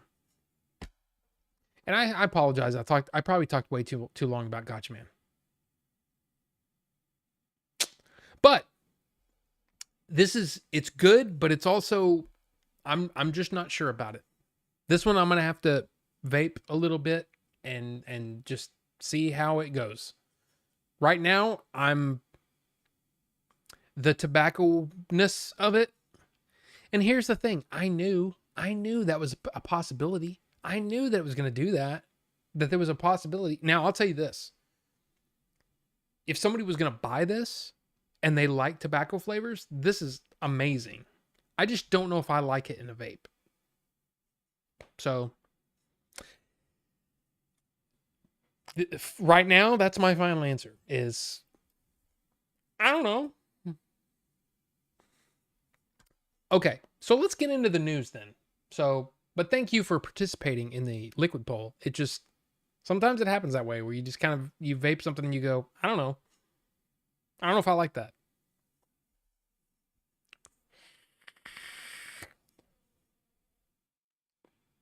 See, my acai flavor is nice. That's, I don't know. It smells amazing. I just don't know. I don't know. But let's get into some of the news, shall we? He doesn't know. Get off his back. Exactly, right? Just get off my back about it.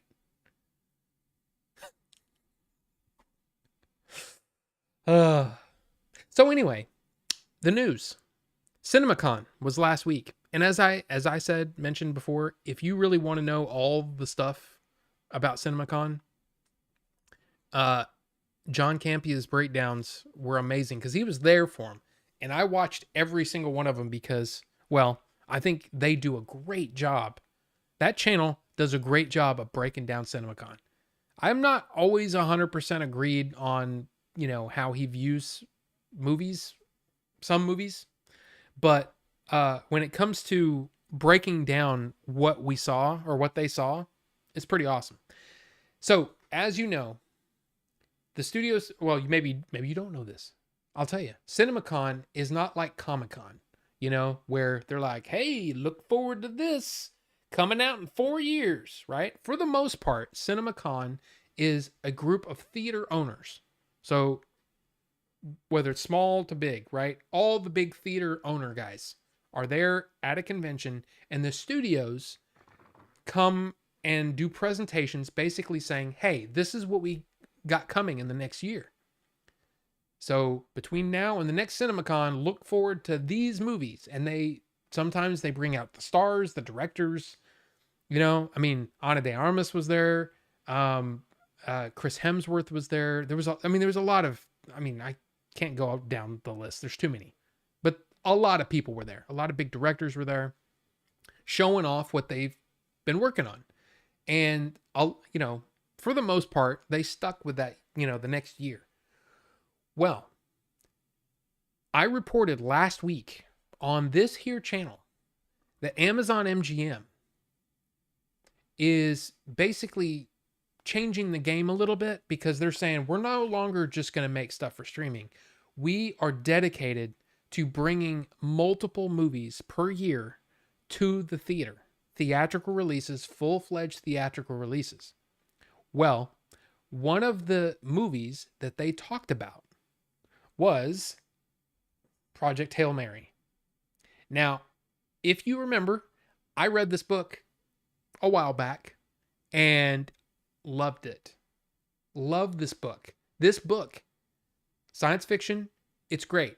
Basic storyline, okay, is, so there's this teacher. Oh, by the way, Andy Weir also did The Martian. Okay, so it's got that same kind of feeling, right? So there's this teacher who, before he was a teacher, he was a scientist. And he had this crazy idea that the sun could get infected and basically destroy itself way sooner than it just typically just burns out. There's something that could happen to the sun that could basically destroy the solar system. And he was basically laughed out of the scientific community. So he became a teacher. Well, years pass. Guess what? The sun's got a problem. And there's ticking time bomb, this thing. And they go, oh, holy crap. There's this paper written by this guy who was laughed out of the scientific community. Now he's a teacher. Let's try to get him involved in this project to try to save the sun. And by proxy, save the solar system. So they bring him in, and through numerous chance happenings, he's part of the scientific team that will be going out to the solar system, or out into the universe, toward another star that is exhibiting the same issues, to try to basically find out what's going on and how they can fix it. Okay? Well, on the way there, things go wrong. And he's the only one left alive on this ship. And he's got amnesia.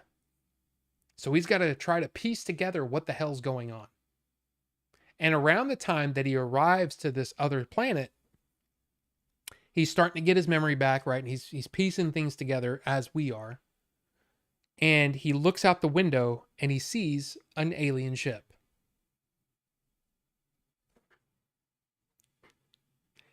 And I'm going to tell you that it's one of the, it's if you're into sci-fi and you liked The Martian, the way that, it's kind of funny and whatever, this story is great. I loved this book, and I'm very, very excited when I heard that Lord and Miller are making this movie, and that the teacher that has to go into space and all that stuff, basically he's by himself. It's played by Ryan Gosling. I'm pumped. Now, at CinemaCon, they showed some footage from this movie, and it blew everyone away. Robert Meyer Burnett said that if they can stick this movie, they can stick the landing based on what he saw, this will win Best Picture that year in 2027. Because this is supposed to come out next year, early next year, I think. He said in 2027, this will be the Best Picture. So you're taking a story that I already love. A guy, Robert Meyer Burnett, read the book, loved it. In fact, he said he read it in one sitting. He loved the story so much, and had to figure out what was going on. He was so excited about it.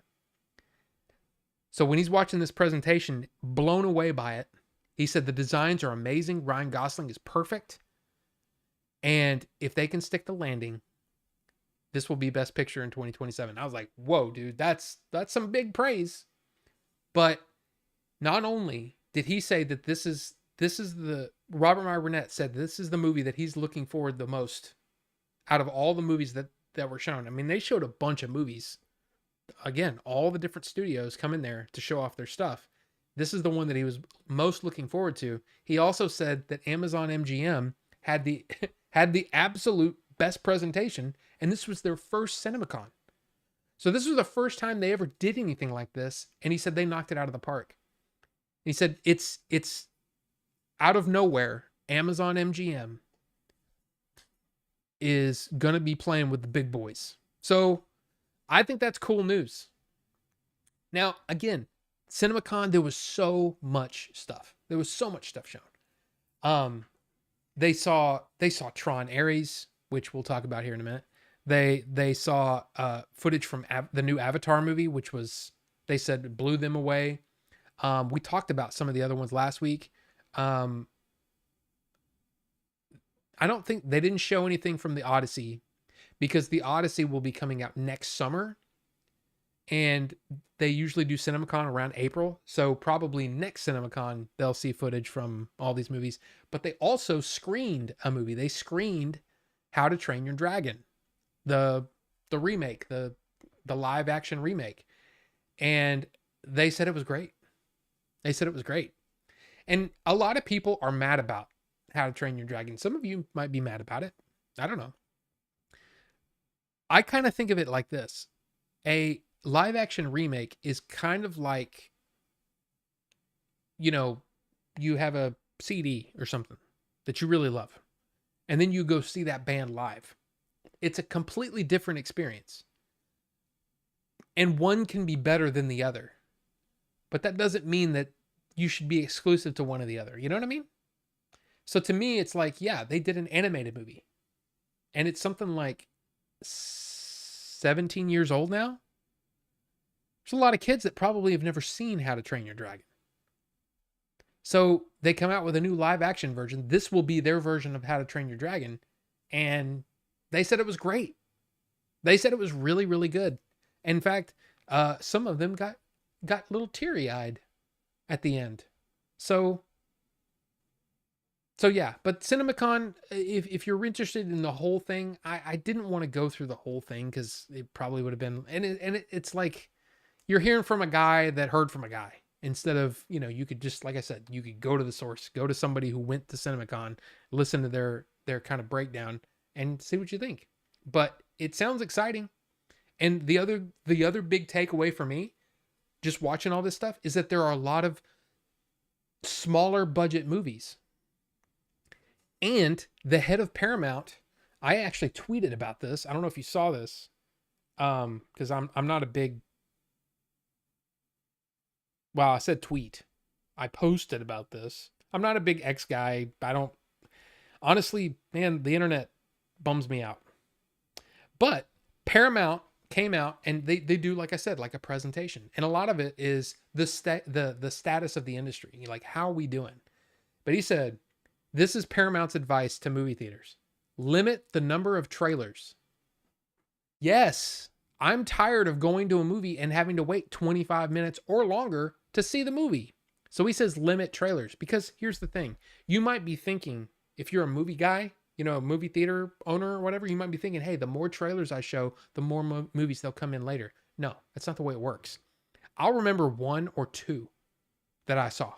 That's it. So it's diminishing returns, right? Only do a couple. Put trailers back at the end. Well, I don't think that'll ever work, because most people, as soon as the credits start rolling, they're out of there. You know what I mean? I just don't think that'll work. I like that idea, but I don't think they'll do that. But limit trailers, no ads. So yeah, I don't need to see a car ad before a movie. I don't. What does this have to do with the movie? Nothing. What does this have to do with the movie industry? Nothing. The only difference is you're being paid for this. I paid to sit here. Why am I watching an ad?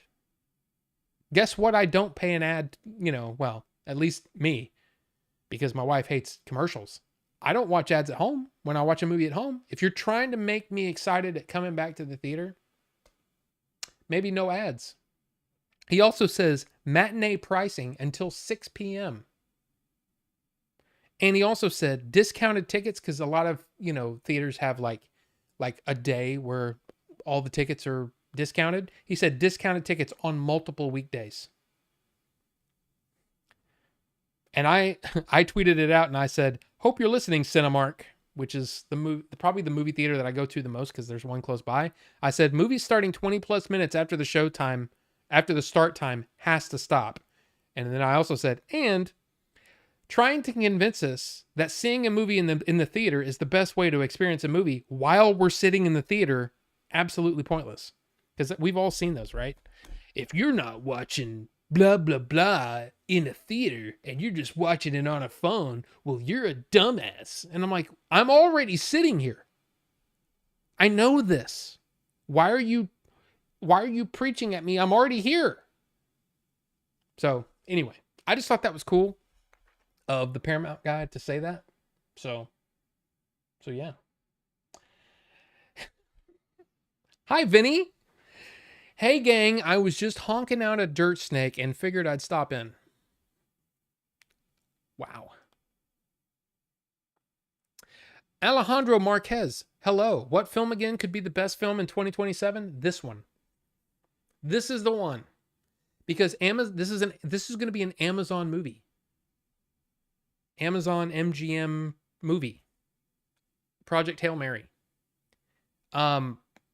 Again, great book. I really enjoyed the book. Robert Meyer Burnett said he read it in one sitting. It's a great sci-fi story. So yeah, I'm excited for it.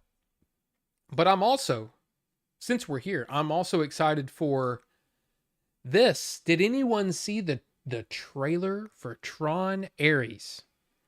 This, number one, this poster is badass. The trailer looks badass. I'm not a huge Jared Leto fan, but damn it, it looks great. It looks so cool. And that music, of course, the music is by 9 Inch Nails, so I'm very excited. But yeah, man, this, if you look up this trailer, you'll know immediately whether or not it's your thing. It is totally my thing. Very excited for this. And like I said, that poster looks awesome.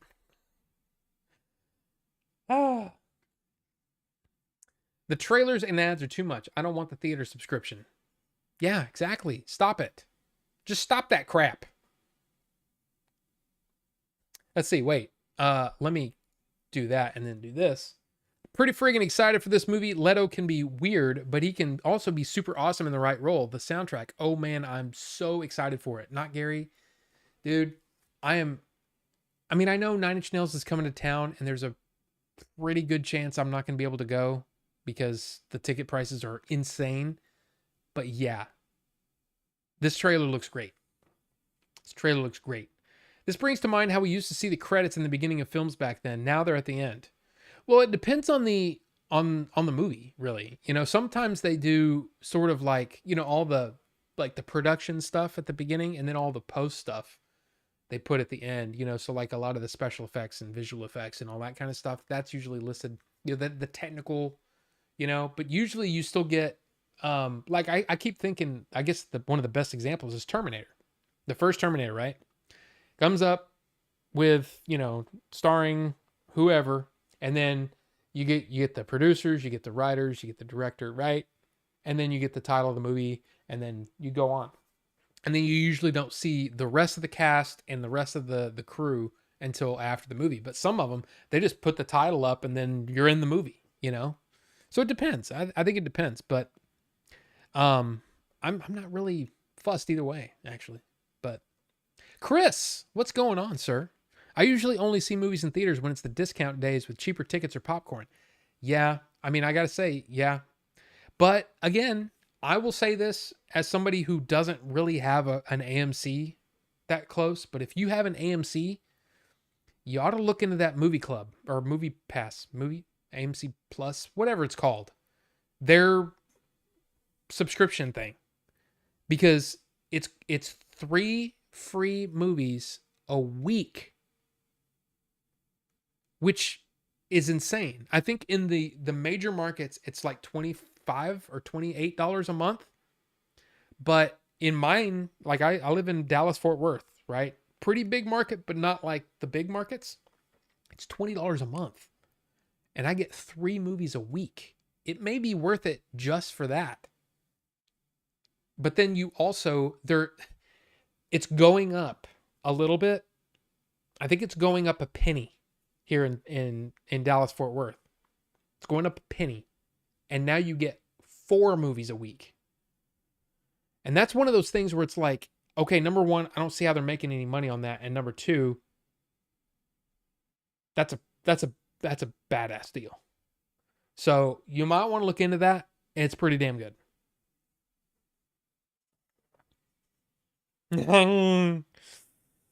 Yeah. Oh boy. What's with the turd honking? Man. Dang, Vinny. Just don't strain, you know? Because you can blow out a no ring, and you don't want that. You don't want that. Don't want that. Seeing non-movie ads at a theater always feels cheap and corny to me. I'm supposed to feel escaped and be immersed the second my ass hits the dark theater seat, even if it's simply in anticipation. I mean, I remember the days when you didn't see anything but like 2 trailers. Remember? Like you'd be sitting there and they would just have the slideshow. Static, you know? Like, come get your food and your popcorn and shit. And then it would, another thing, and it'd be like, did you know that Cary Grant was the guy and he was an actor in things? And you were like, huh, I didn't know that. And then, welcome to such and such theater where you can watch movies like a person should. And you're like, yeah. I miss the old slideshows. And then you'd really know, because they would be playing, you know, cheesy, crappy music, you know? Sometimes it's like the latest music. Oh, we're going to play the new song by such and such artist who's had a platinum album with the, you know, dirt honking freaking anthem of 2025.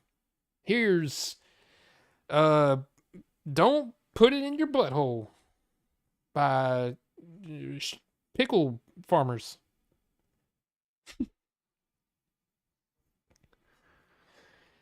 How many people have heard Don't Put It in Your Butthole by the Pickle Farmers? I mean, it's kind of a banger. But yeah, and then you knew when the movie was, when the trailers were starting, because all of a sudden there'd be audio and, oh my gosh, moving pictures. Now it's like all the time you got Maria Menounos up there going, did you know that? Shut up, Maria. Number one, you need look, I'm sorry, but you need a sandwich. How dare you body shame her? I'm not body shaming. I'm just saying she looks ill. She needs a sandwich. She needs to eat a sandwich. Oh, well, I have my podcast and it's a health podcast. Okay, well, you look scary. And I hate your laugh. Sorry.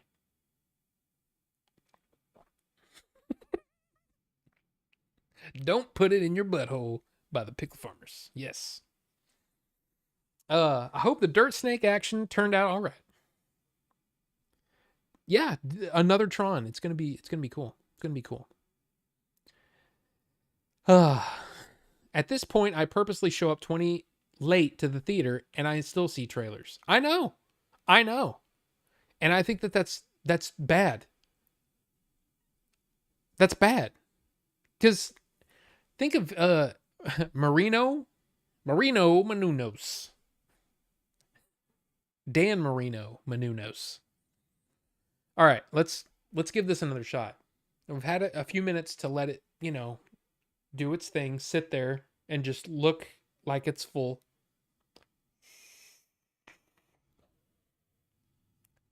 I I don't know, man. I don't know. I don't know. I don't know. I don't know about the banana leaf tobacco. Don't know. I don't know. Yeah, I'm not sure about that. Nobody cares, you washed up old bag. I just don't need anybody talking to me. And just play the movie trailers and get on with the movie. I think seriously, it should be 3. 3 movie trailers that's about 7 minutes worth of trailers, and then you get into the movie.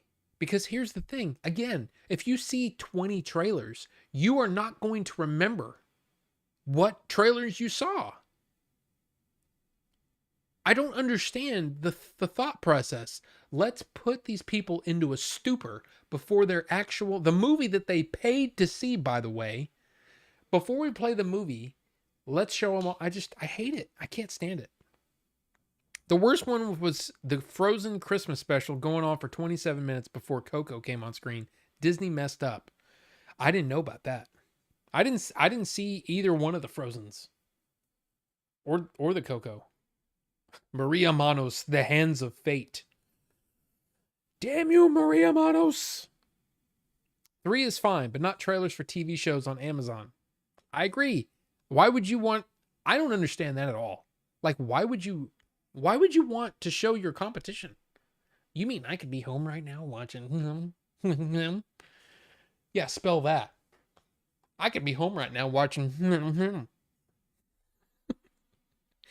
Anyway...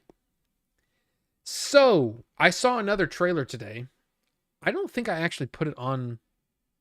I don't think I put it in the trailer thing. But it's for Havoc. And you might be going, a Netflix movie? Why would you... Look, I didn't know it was a Netflix movie. I just clicked on the trailer. I saw Tom Hardy's face and I'm like, I want to see, what is this? And it's by Gareth Evans. If you don't know Gareth Evans, he did The Raid and The Raid 2, which were kind of awesome. This has got Forrest Whitaker. It's got Timothy Olyphant. And Tom Hardy looks like a badass. This looks awesome. And then it coming to Netflix on April 25th. And I'm like, Netflix just must not like money. Because this is a movie. This looks like a movie that would bring in people to see it. This looks good. No, it's not Venom 4.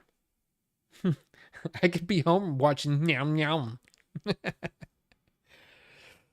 Oh. Yeah, so Disney couldn't fit the Frozen Christmas special on TV, so they squeezed it in the theaters. So many complained, and then it died. I did not know this. Yeah, that's right. You guys can spell. I'm impressed. But look, I gotta say, this looks good. And I might, depending on what's coming out, I might review this. Because this looks really good. And I guarantee you it's a movie that my wife would probably like. Because she likes the bang, bang, shoot 'em up things. Bang, bang, shoot 'em up. The party never ends. What's the next line? You can think of time when the bones your best friend power. 18 and life and counting. Anyway, sorry. Havoc. No kiss, kiss, no bang, bang. May I recommend The Expendables? I mean, The Expendables is fun, but I've seen it. And the second one, that's as far as I went, I think. I don't think I ever saw the third one, and because the second one got pretty dumb at the end. But, yeah, I also want to mention something. Another trailer that came out today. Did you guys see the Predator Killer of Killers trailer? Animated anthology film arrives this June on Hulu, June 6th, 2025. It's an anthology film, so it's going to be different stories. But I got to say, man, I thought the trailer looked good. Like, I thought the trailer looked really good. So I don't know. I don't know. I forgot about Kiss Kiss Bang Bang when we were talking about Val Kilmer movies. That's a good one too. I need to watch that one again. In fact, I would like that one in blue in 4K, please. Can I get a 4K special edition of Kiss Kiss Bang Bang, please? Thanks. Appreciated. Thank you. But I thought this looked good. So, and they also said that during CinemaCon, Predator Badlands, which is an actual movie coming out November 7th, 2025, they said that looked good. So, I don't know, man. The Predator movies are making a comeback, and I gotta say, I'm in for it because that looked good. I thought that looked good. So, take that and stuff. Put that in your pappy monkey. Why did I say it that way? That was so dumb. That was bad. Why? Why did I do this? Expendables 1, great. Expendables 2, it's there. Expendables 3, great. Expendables 4, we don't talk about. Will it just be like their normal home life sitcom? Jerry, you forgot the eggs. I can't do the Predator growl thing. I can't do it. So, we're just not going to do that. But I get what you're going for. No, I don't think it's going to be the Predator home life. I mean, you never know these days.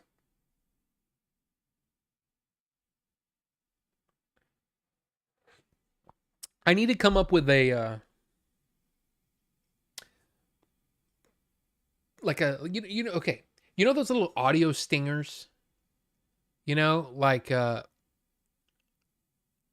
right before something would go to commercial, the actor would like look at the camera like this, and then they play a doop doop doo or whatever, and then you go to a commercial.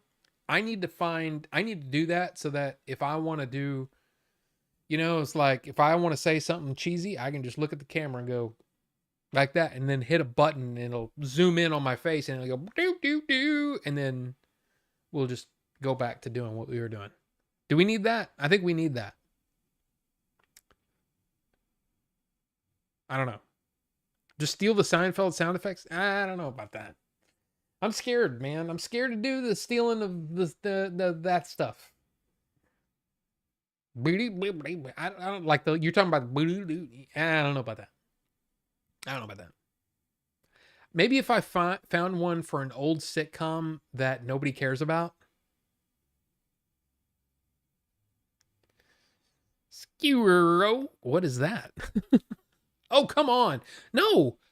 Do you know how many times I've showed a clip of something on my channel and thought, there's no way I'm going to get claimed for some cheesy freaking martial arts film from the late 60s. And then I get claimed.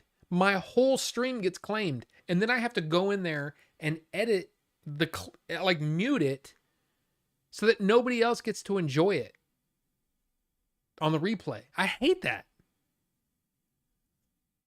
That's a guitar. Get with it. Oh, sorry. Family Guy sounds. Vinny?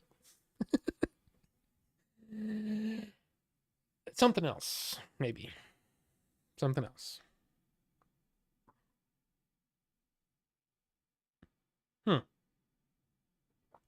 I still haven't seen the Mission Impossible, the new trailer. There's supposedly a new trailer. Does anybody care about the Mission Impossible movies anymore?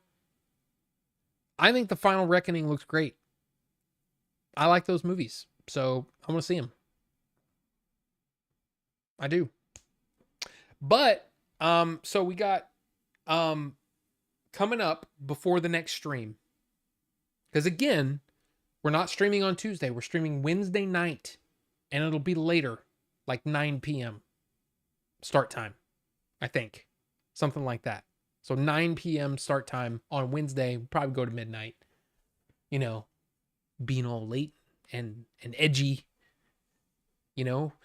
Order 42 after dark, right? Yeah, we're going to get nuts.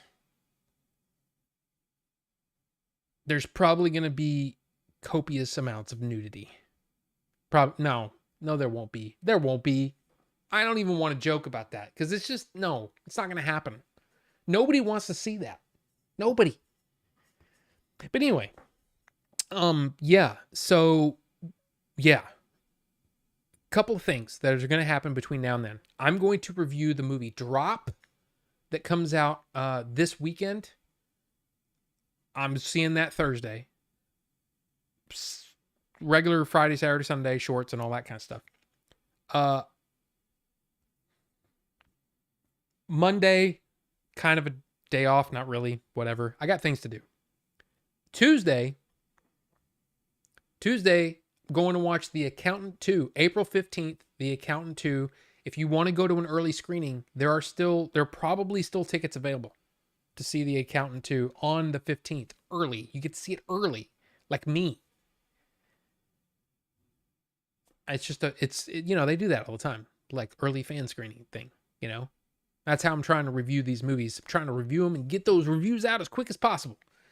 Because that damn Jeremy Jahns, he takes all my views away. He's too good. He's too good. There's probably a lot of people. Jeremy Jahns, Chris Stuckman, Dan Morrell. They're all taking views from me. But you know what? They've earned it because, they're all like good and stuff. But I'm trying to do reviews too, Damn. So anyway, The Accountant 2 Tuesday night. Then Wednesday night, I'm going to be on the Chainsaw React stream for at least an hour. And then when we're done there, I'm going to jump over here. We're going to kick on the stream. And then things are going to get wacky. So just no stream next Tuesday, but there will be a new review. And then Wednesday night will be late. And then in the following weeks, because Andor is premiering Tuesday nights, I have to watch it. I have to watch it and I have to review it. So I'm going to be reviewing that. And then Wednesday we'll do a stream. Okay? You got that? So for the next 5 weeks, at least, we're going to be doing Wednesday streams. You got it? Got it? Wednesday streams. So take that. But also, one of the things that's happening this weekend on Sunday is this.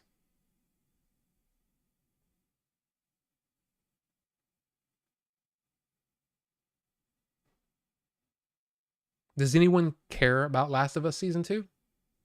Because I'll tell you what, I really enjoyed Last of Us Season 1. And I know, hashtag no spoilers, please. For those of you who have played the game not and/or, but and/or watched a Let's Play of The Last of Us Part 2, hashtag no spoilers, please. Thank you, Starfalks. I care. I care that you care. But I'm excited for this, and this premieres Sunday. So, yeah. And then on Tuesday night, so The Accountant 2 and the season finale of Daredevil, or Daredevil, as I like to call it. Daredevil. So it's going to be really interesting for those who haven't played the game. Again, hashtag no spoilers. But if you haven't played the game, or for those who haven't played the game or watched a Let's Play of Last of Us Part 2, to watch this season and see the reactions. It's going to be interesting. I'm just going to say it's going to be interesting. But I like I said, I enjoyed season 1 a lot. So we'll see. But anyway, yeah, so that's all of that. So coming up in the next week. Now, Style Folks, are you here? Because I have news that you and Bucho especially, maybe more. There may be others. You may not be alone in this, but you may find this news interesting. Because when I saw this, I went, what? I didn't do that. But A24 is in negotiations to remake Bloodsport.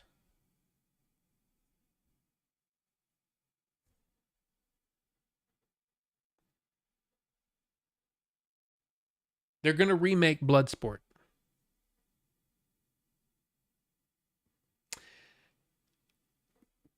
What do you think? What do you think? 20 years ago, Bloodsport co-writer Sheldon Lettich tried to get a film called Bloodsport: A New Beginning off the ground, but the project fell apart. In 2011, Philip Noyce was attached to direct a reinvention, working from a screenplay by the Karate Kid creator Robert Mark Kamen. In 2013, James McTeague replaced Noyce at the helm. The project never made it into production. So basically, hey, who knows? I'm pretty sure JCVD will not be the lead because he's old as dirt. I'd say it's about 89% chance to be Butts, but who knows? Again, see, here's the thing. And we all have to remember when it comes to remakes, whether it's, like who is it? Is it Universal? It's Universal, right? How to Train Your Dragon, right? Well, it was a cartoon. Now they're going to make a live action movie of it. I don't get it. Why? Well, it's like I said, it's almost like watching a live performance of a CD or a band that you like, right? You watch a live performance, it's different. It's got a different feel. It's a different experience. To me, that's how I look at remakes. Would I prefer a brand new story? Sure. Yes. In most cases, yes. But if you've got an idea and you want to make a movie and it's a remake of a previous movie, it may be great, but it could be poop. It may be great. It may be poop. Just don't stick it in your butt. Okay. Just don't do that because that'll hurt. I mean, unless you're into that. I mean, I don't want to kink shame. What am I talking about? Basically, here's the thing. They're going to remake Bloodsport and A24 is in negotiations. So there you go. Now, here's the funny thing. More A24 news. Did you guys see this? A Quiet Place Day One helmer, Michael Sarnowski, is going to direct Death Stranding. A video game adaptation for A24. Really? Interesting. Have I ever gone to Quentin Tarantino's movie theater in Los Angeles called the New Beverly Cinema? I have never been to Los Angeles. So I haven't been to his movie theater either because I haven't been to the city. But I would like to because I have heard about it and it sounds amazing. It sounds great. So, yeah. But here's the thing. Look, I look at this and I go, you know what? That game is odd. It is an odd. Has anybody played Death Stranding? I have not played it. But I've watched a Let's Play. And I enjoyed watching the game. It's very strange. Hideo Kojima is very odd. But we'll see. This could be great. And it also could be poop. But we'll see. Quentin also owns the Vista Theater in East Hollywood. Super rad small theater with a legendary tiki bar down the street. Really, Jody? Dude, I don't care. I love Quentin. He's a talk about a weird guy. He's just an odd guy.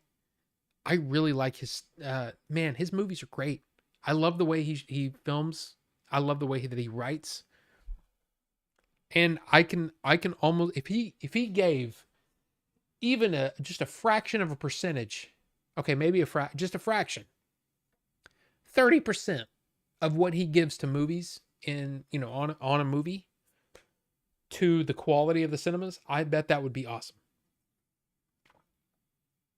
So very interesting. I finished it. Yeah, Chris. I mean, I think the idea of Death Stranding as a movie could be really good. I don't know. It's very odd. And people are either going to be like, "Oh yeah, that was awesome," or they're going to go, he's attacking with a guitar? Okay.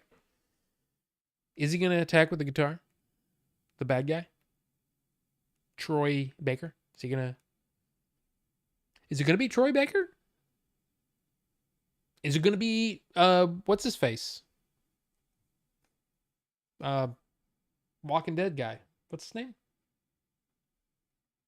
That dude. You know, that dude. Does it actually say his name somewhere? I can't. I'm not Norman Reedus. Jeez. But I mean, that's another question. Do you go with the exact same cast? You get Mads Mikkelsen and French hot lady and Guillermo del Toro, and you're gonna go that whole route. I don't know. Be interesting. People all just play this for this many more hours, and I'm like, dude, I'm not gonna be playing 20 hours before it starts getting good. I get what you're saying. But there's something about it that I really dug. I really dug the it's very odd, but it's also kind of neat. So I don't know. That's Stranding. Hideo Kojima's Snatcher. What is this, Spencer? What is Snatcher? Is that another project?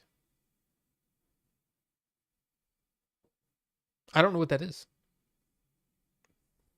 But Hideo Kojima, man, I mean, he's an odd guy. And then this news broke shortly before the stream. In fact, Wraith was the one that posted this in the general movie chat. Where is Wraith, by the way? Damn it. Sega CD. Oh, yeah, I never played it. I never played Snatcher.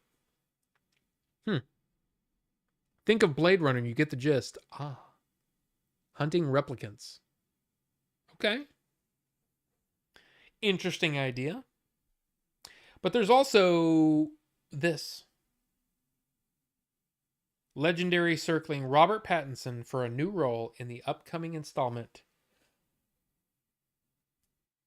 Dune Messiah. Okay, so here's the thing. I really love Dune and Dune Part 2. I think they're two of the best movies that I've seen in the last 10 years. Just jaw-dropping, world-building, everything. You're adding a talented actor to that. Okay, I'm down. Sure. Yes. Good news. That is good news to me. So, there you go. Robert Pattinson possibly going to be in Dune 3. I'm down. You might like watching a long play or something of Snatcher just for the story. That's a good idea. I shall do this. I shall do this with, well, as much haste as I can muster. Because, man, I got a lot of things going on right now. A lot of movies watching, a lot of books reading, a lot of scripts to write, roads to film. But yes. So, what else, guys? What else do we have? I don't have anything else. What else do you want to talk about before we go tonight? Anything? Any ideas? And Steam Decks. Oh my gosh, Steam Decks. Yeah. I honestly don't. I mean, I play my Steam Deck more than anything else, but it's more like I'm going to play it 20 minutes here and then move on to something else, It's like, okay, I'm going to play one game of this and then I'm going to go do this. That's usually what I do. Which may be the other reason why I'm like, if I don't get the Switch 2 on day one, I don't really have a whole lot of time to play right now anyway. We need a new Mario Paint on the Switch too. Well, especially if we can get that Melvor guy to do it. Holy crap. You've seen his stuff, right? You've seen Melvor's crazy stuff he's done on Mario Paint. Holy crap. It's amazing. Amazing stuff. But yeah, I need the Switch 2 day one. I don't know, man. Like I said, man, I like a lot of the games that they've announced for it, but I'm also kind of like, yeah, but I don't need to watch it I don't need to play right now. That Melvor guy is a hell of an artist. Yeah, he is. Bastard. Wait, what? We need a new Mario Paint soundtrack. Yeah. I don't really remember. I never had a Mario Paint. I didn't have it.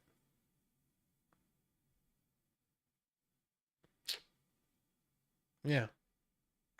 Tell Melvor we need a Melvor stream night where he does Mario Paint picks by suggestions. Spencer, I would love to do that. But I can almost guarantee you that he does not have the equipment nor the desire to set up his own stream and do all that. He won't do it. He just won't. And you know what? That's fine. That's fine. Not everybody has the temperament to run their own stream. But man, I would like that too. I'm getting it for Metroid Prime 4 in 4K. Been waiting nearly 20 years for that game. Wraith, you and me both. It would be great. It would be great. Metroid has been in 4K for years on Dolphin Metroid. Not part 4. That's true. And I don't even know if that's... Can you play Metroid? I mean, I guess you could. I guess you could play anything upscale to 4K, right? I mean, if you have the computer power, you can do anything you want. Melvor is a true artist. Yeah, Spencer, but I think the most frustrating thing, and he would agree with me, is that he doesn't have the motivation to do those things. So it's kind of like I don't know. I want to see, like, if Melvor was able to set aside his responsibilities, which are admittedly vast, but if he was able to set those things aside and be motivated and put 100% of himself into something, what could he do? I would love to see that. And that's one of the things, I've said this so many times in my life. It's not just about streaming. It's not about anything. It's somebody who's amazing and they're not living up to their potential. And I think that Melvor is one of those people that is just not living up to his potential. Now, there are circumstances that are preventing that, but I would like, that's what I'm saying. Free of responsibility, do the thing. Go all the way, give 100%. What can you do? I would like to see that. I would. And Dustbloods, yes, it looks insanely good, but it's FromSoft. And I look at that and I go, another game that's going to be a great Let's Play for me to watch, because I don't have the patience to play those kinds of games. I just don't. Like, this might sound, I don't know what this would sound like. And maybe some people agree with this, but like, I want to have fun. I want to go through a thing. I don't want to work on a boss. I don't want to die 30 times to get good at fighting that doesn't appeal to me like at all. I just want to have fun. That's why for the most part Nintendo games, they work for me, because they're just challenging enough. They get the brain working, but you're not sitting there frustrated because you're dying 75 times in a row. It's just not my style of game, you know? If they are launch titles, I'm getting Metroid, Mario Kart, Dustbloods, Elden Ring, and Cyberpunk. Man, Star Fox is going to be spending some money. Some money now. And Metroid looks insane, but that's another one. Like, I don't know if I ever finished Metroid Prime 1. Because I remember being very frustrated at that game. And I don't remember why. And I have the remastered, and I honestly just got bored with it. I didn't finish that one either. I don't even know how far I got. But I was kind of like, I get it. Yeah, it looks great. I get it. I got other things to do. I don't know. And maybe that's part of the thing, is that I don't have the desire to want to spend that much time at getting good at a game, because I got other things to do. I don't know. I'm a bad gamer, is what I'm saying. But there is some expendable income from that lady in there that wants a new Mario Kart. And by golly, I'm going to try to get her that. So he can honestly make good money doing that. I guarantee if he does art with Star Wars Marvel, somebody will take notice and hire him on the spot. Wraith, we've been saying these things to him. I don't get it. I don't get it. And there's, especially now, it's hard for him now, right? But it wasn't always that way. And he just didn't do things. And it's just like, but you can do that. You can do that right now, and you're not doing it. You're not spending. I don't get it. Melvor is an odd man because of that. Cyberpunk is like Skyrim for me. I will buy every version. You only die 30 times if you let yourself die 30 times. Come on now. I want to have fun. Once again, said first by Cindy Lauper. Thank you, Bonobo Juice. That's exactly right. I thought she said girls just want to have fun. When the working day ends.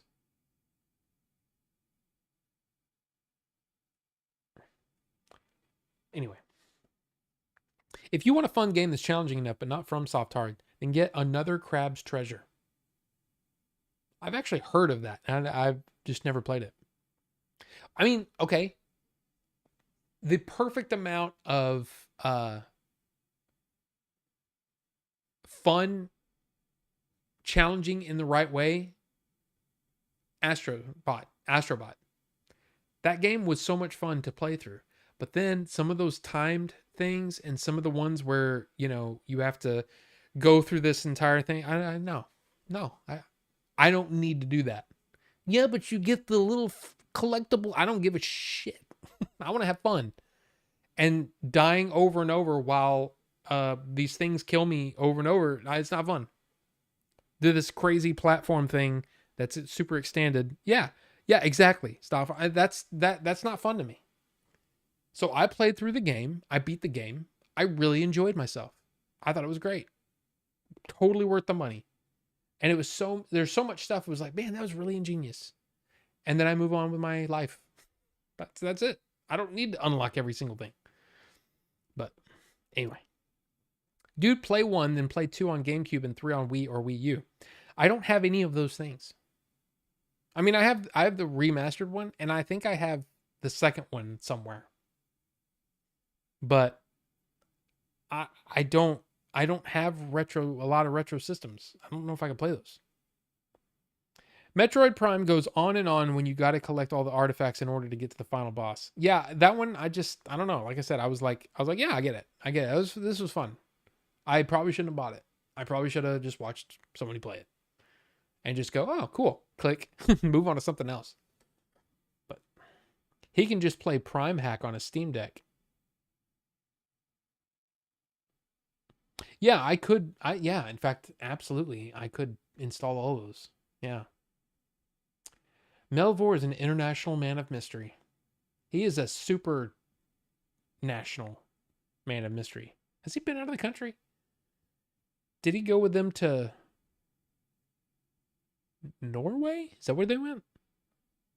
I told Billy I'd even buy those drawings he does from the Game Chaser episodes if he puts them in one entire collection. Everybody have fun tonight. Everybody have fun tonight. Yeah.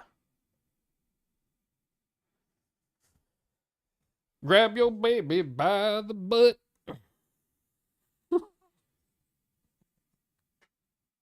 I don't think that's how that song goes. But I do like Wayne Chung. As I dance all days. I have no idea what he's saying there. When you, and everyone we knew could believe, do, sharing what was true. And I said, dance hall days now. Yeah, dance hall days.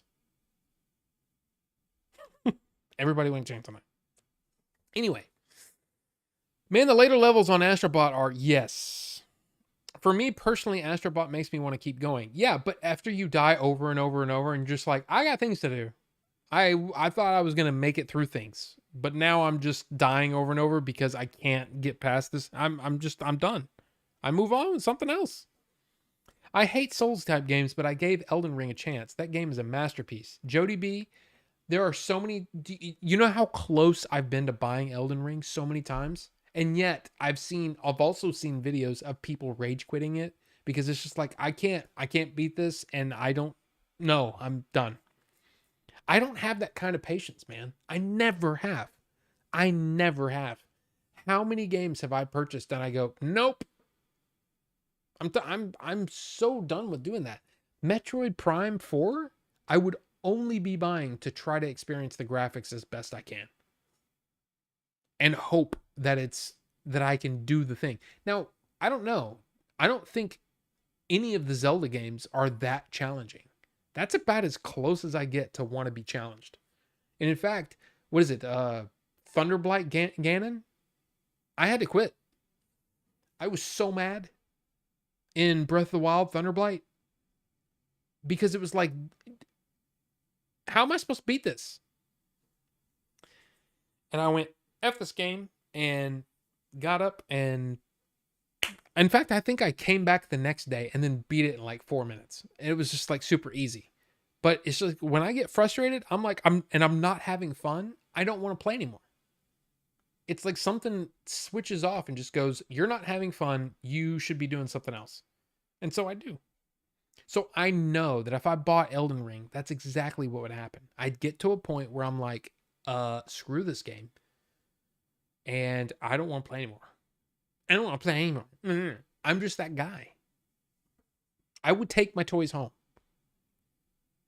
Everybody be like, but what are we going to do? And I'm like, that's not my problem. I'm going home and I'm taking my toys with me.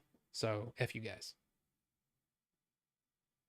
And the Elden Ring is kind of the guys sitting there going, oh, we're playing it. Come on. And I'm like, no. Anyway, I went on a journey there. It was weird.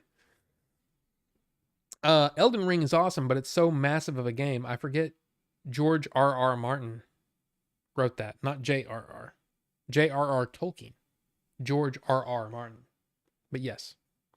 That song makes me think of driving a motorcycle in Vice City during a sunset. Yeah? Which one? The dance hall days? Grab your baby by the wrist. And I always said other body parts, right? Grab your baby by the...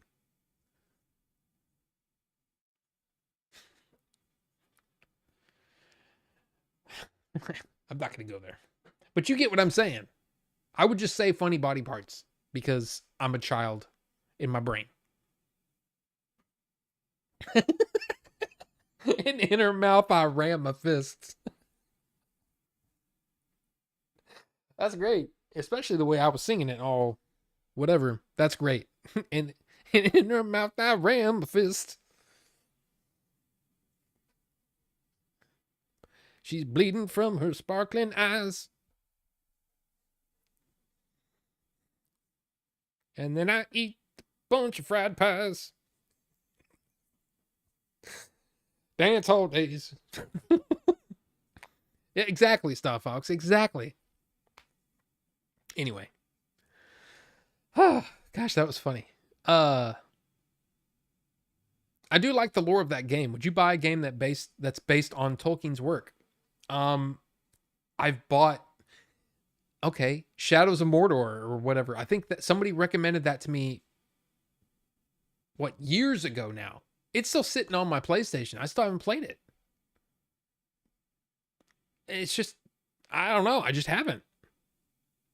I think I bought it. I'm pretty sure I bought it. I'm just a terrible gamer though, man. I'm seriously terrible. I have in so many ways, I have the attention span of a fruit bat. Rob, are fruit bats notoriously ADD? I don't know. but I'm pretty sure that if they had a cranberry and they're all snacking on a cranberry and you bring them out a watermelon, I mean, if they are truly fruit bats and they enjoy the fruits, they would look at the watermelon and say, hey, drop the cranberry, give me the watermelon. In which case, their attention's. I should stop. All I'm trying to say, hi, KP Senti. Hi. Sorry. Hi. So basically, I would probably buy. I mean, unless we're talking Gollum game, which I heard that was terrible. The mouse controls in Metroid. See, I want to play that. I want to try the mouse controls in Metroid Prime 4. That looks awesome. And the fact that you can just on the fly just decide, okay, I want to play this part mousy, and then I'm going to pick it up and do the thing, and then I'm going to put it back down and mouse. I mean, that's like, you can't really do that with any other. And I just screwed up everything by moving my mouse like that. So.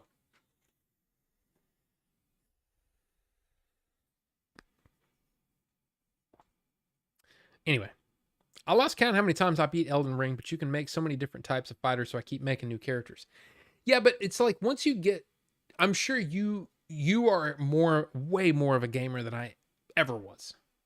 And it just, some of that stuff comes naturally to you. Me, I just go, no. Too much work. Too much, no. Just not for me. Age of Imprisonment, the Hyrule Warriors. Guess what? I bought the other one, the Age of Calamity. I played through probably 60% of that game and then went, I'm done. I don't care anymore. And then I watched the what do you call them? The cinematics to finish the game out because I stopped caring. And yeah, I think it looks great. It takes place before Tears of the Kingdom. Well, yeah, the time period. It's not like before the game, but it's like it's filling in the gaps of the story because Zelda goes back in time and blah, blah, blah. But yes. They better give me a Switch to enhance Skyrim. I mean, isn't that coming supposedly? I thought I read some or heard something that there was a Skyrim remake coming.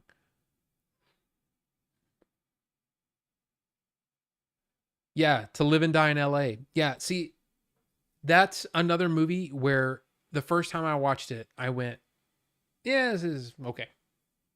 And then I got the 4K because it was like, I need to see all the commentaries and see all the things. And then I appreciated the movie more.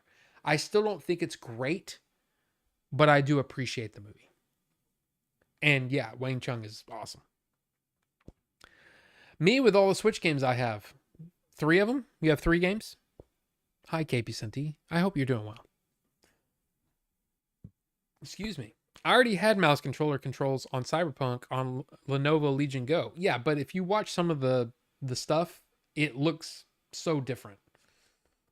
It looks so different on with the, and especially the fact that you can just like here's my knife, right? You can be playing and then just set it down and all of a sudden all the mouse stuff is working and you're doing all the stuff mousy, and then if you want to pick it back up and play more, you can. And it's just on the fly, it can do the thing, and that sounds awesome. So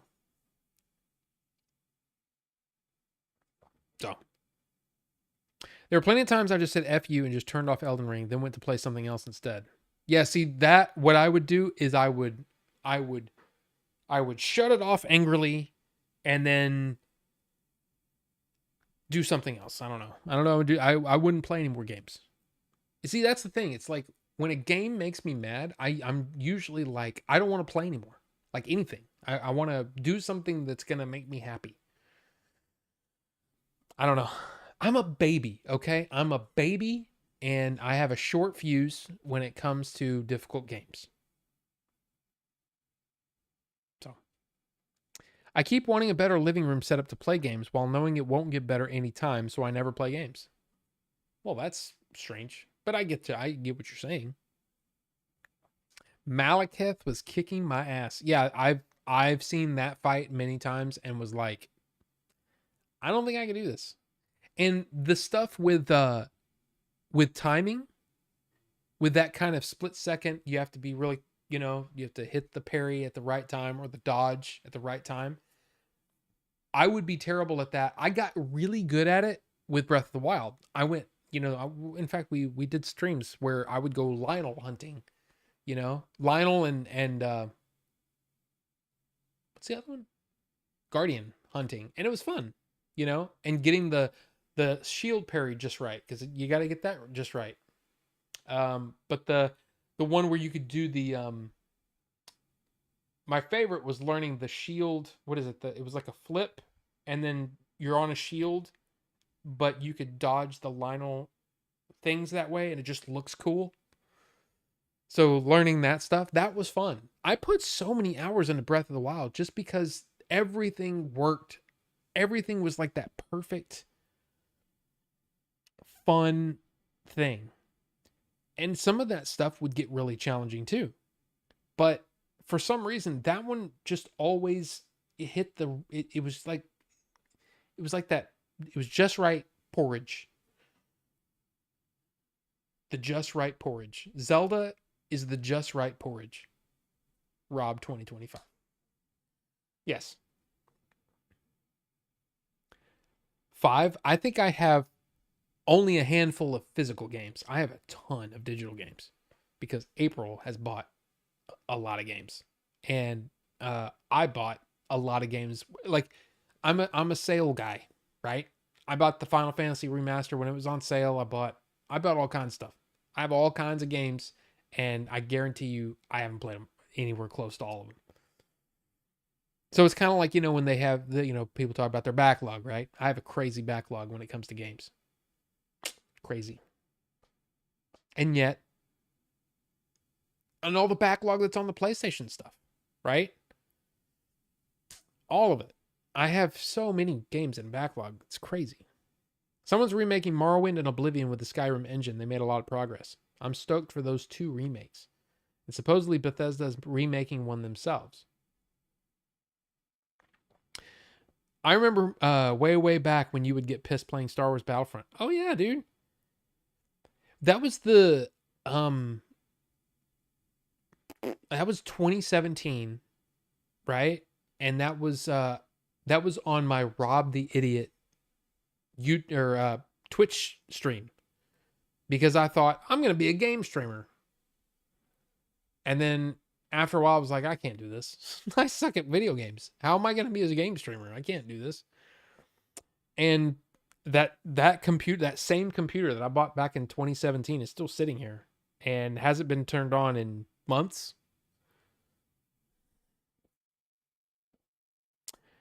So yeah. Oh my God. Wait, you streamed? Oh my God. Are the VODs still around?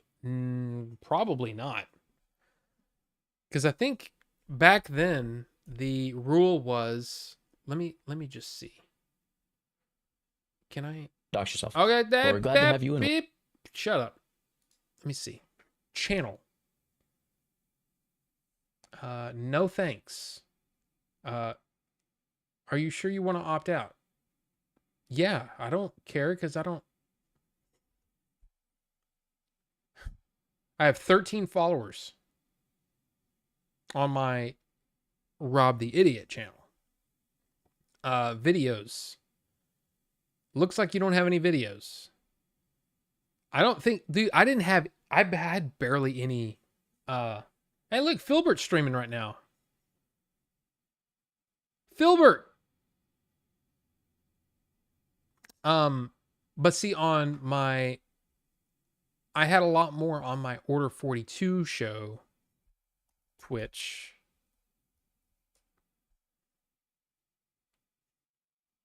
What?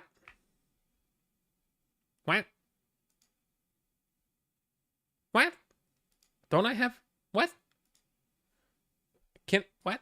I don't understand. Why no results?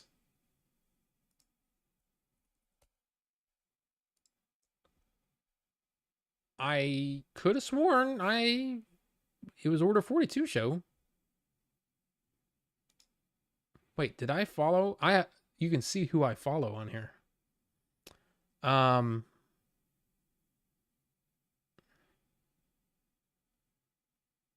I don't understand. Why don't I have my order 42 order 42? What order? Why don't I have? Do they shut down your? Try typing it in the URL.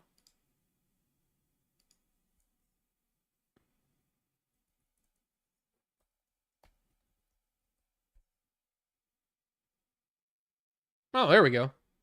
Yeah. 179 followers. Wow, I had a lot of followers over there. I didn't realize. Look there, Game Dave. Beat 'em ups and 8-Bit Eric and Leon. But let's see, videos. No videos. Isn't there clips and things? Like, where's that at? Schedule? Okay, no. About. Okay. Yeah. Yeah. That's weird. Anyway. Yeah, I did for a while. Well, yeah, lost. It's not that interesting. The Order 42 show channel was banned for being an IRL nuisance in Japan. Really? I didn't know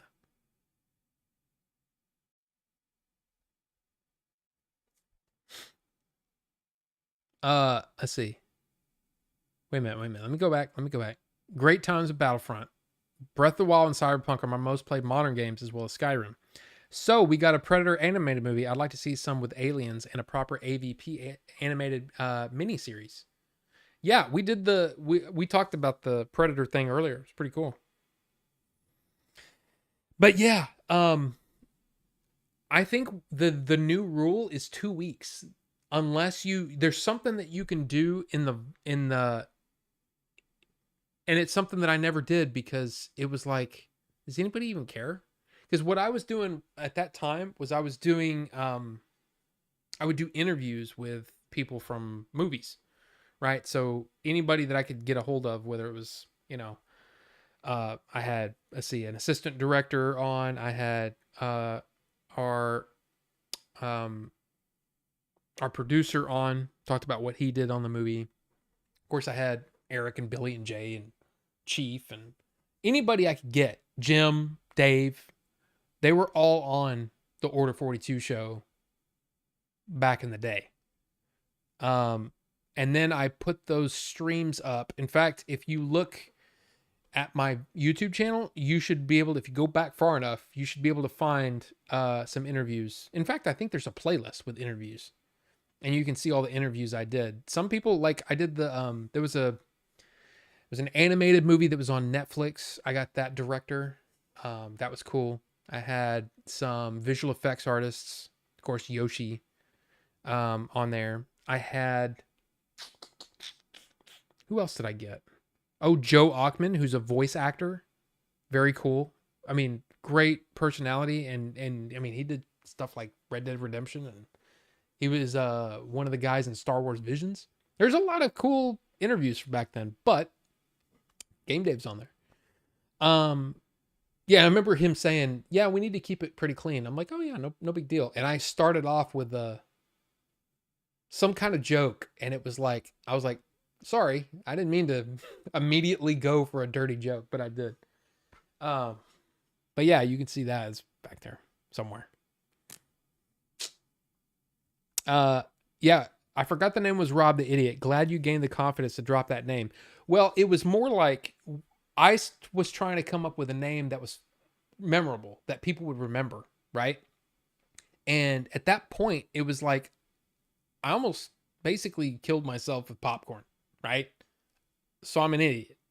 So I figured, hey, Rob the Idiot. Funny. Funny. And I remember I told it to John, John Michael, who's been on he's there's a video of him, a couple of videos of him on the channel too. But good friend from back in the Blockbuster days. I told him about that, and he goes, "Oh, well, I thought that was like you were gonna rob people, so you're trying to rob the idiot." And I'm like, that's kind of funny. I didn't think of it that way, and I already created the channel and stuff. But But yeah, I was like, yeah, I'm doing that. And it never really went anywhere. But for whatever reason, I never could get, at least on Order 42 show, I could never get the Twitch to really grow. But then my YouTube kept growing and growing and growing. And I'm like, I guess it's just because most people, they'd rather, and for some reason the live streams did better over here too. I got more viewers. I would get like 4 viewers over there. Tops. If it was just me. Or if it was just, somebody that, like if Billy was on, of course, the Game Chasers would come on, or the Game Chaser fans would come in. But for the most part, I wouldn't get that many views. But then I came over here and all of a sudden, psh. And then the interviews got annoying. Not annoying to do, because doing interviews is fun. Is a lot of fun. I love doing it. In fact, I love researching, especially if it's somebody that, that I don't know and I got to go look at their past or whatever. Go through their filmography. That's fun. That's really, really fun. I like learning about people and figuring out, okay, how did you get here? What were the steps? What was this? I saw that you did this movie. What did you think of it? Or I saw that you did whatever, right? And just ask people questions. And I thought I was pretty good at it. The problem is scheduling. It's a full-time job. And it got so annoying to try to chase people down. Because once I got them on, everything was great. But there was so much stress to get people to say, yes, I'm going to be on the show on this date at this time. And then the time differences, and people would, there was one time when I know that I had to look frustrated. As I started the stream, and I'm like, hey, just in a couple of minutes, we're going to have such and such on the stream. And then nothing. And I'm like, okay, I'll be right back. So I get on the be right back screen, right? And I'm texting them, right? Hey, are you going to be on? Oh, I thought it was in an hour. Well, no, it's now. It's like, oh, well, I won't be home until. Okay, well, I guess I'm not doing a stream tonight because I'm not going to just sit here and talk for an hour. Who knew that I could probably talk for 4 hours to kill time. But anyway, sorry, I just went off on that. Twitch VODs today still don't get saved. Yeah, it's stupid. I was saving them because I thought, oh yeah, there's gold in these streams. After a while, I'm just like, I'm deleting these. Nobody cares about. Hey, I played Battlefront back in 2017. You want to watch? No, nobody's gonna watch that. So what's the point? What's the point in keeping it?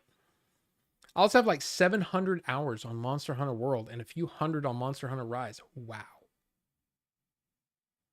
By default, it doesn't save them. Yeah, there was a way to save them as a video on your channel, but I just didn't bother. Hashtag lost media. Yeah. Rob the Idiot is offline. Rebranded as Rob the Manager.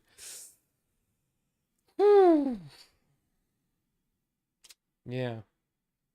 No. You don't even show up when I look up Rob the Idiot. Well, I mean, I have the channel. It is Rob the Idiot, right? Oops, I clicked the wrong button. It doesn't matter. And the thing is the weird thing about Twitch is that as far as a streaming platform, I think it's better. The problem is, nobody goes over there.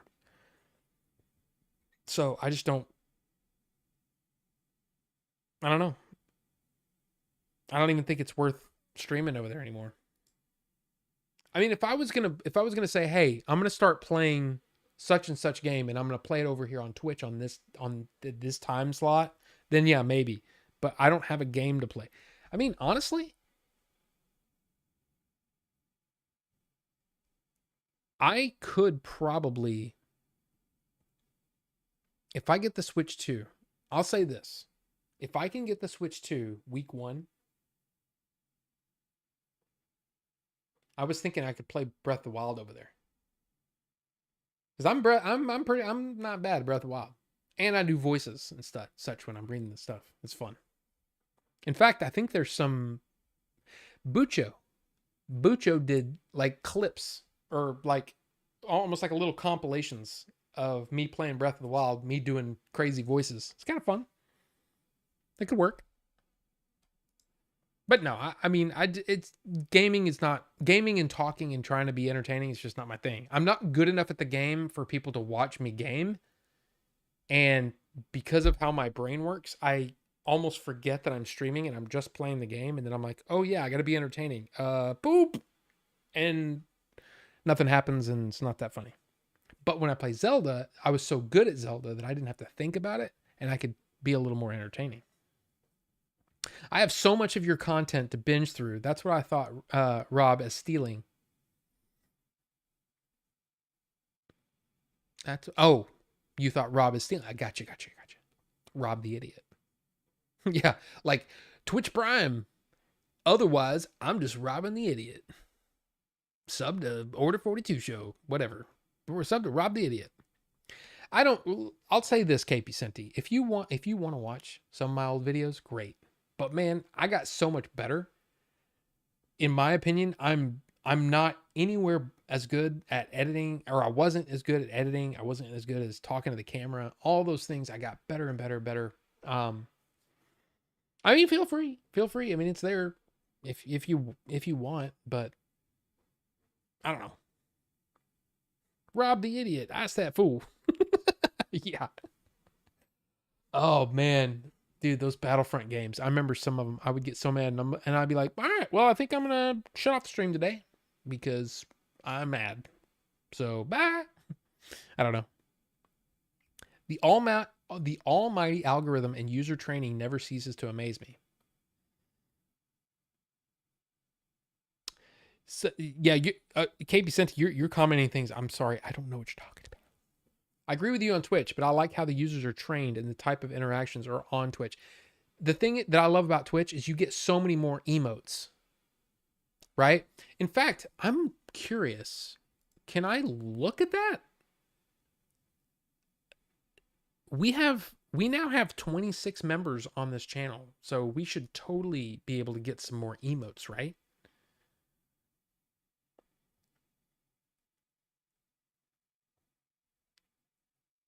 How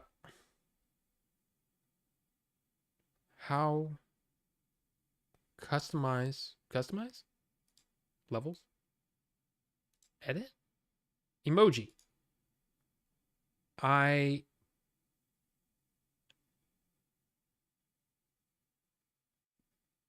Wait, how many can I do?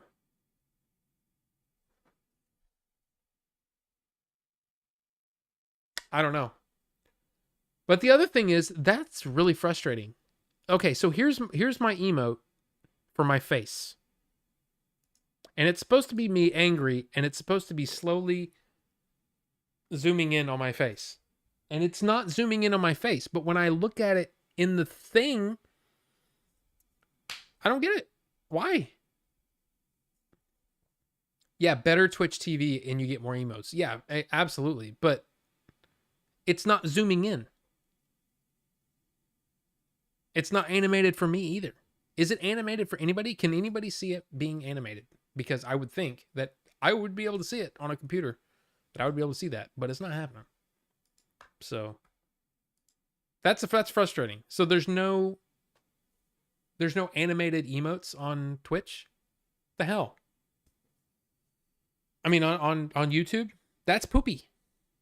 That is super poopy. Super poopy. Holy crap, it's 10:15. That is true about emotes. Like there isn't a big of an emote culture on YouTube, live streams, and Twitch. Exactly. But it's like, yeah, I have FOMO. I just have these boring emotes. Yeah, I don't get it, man.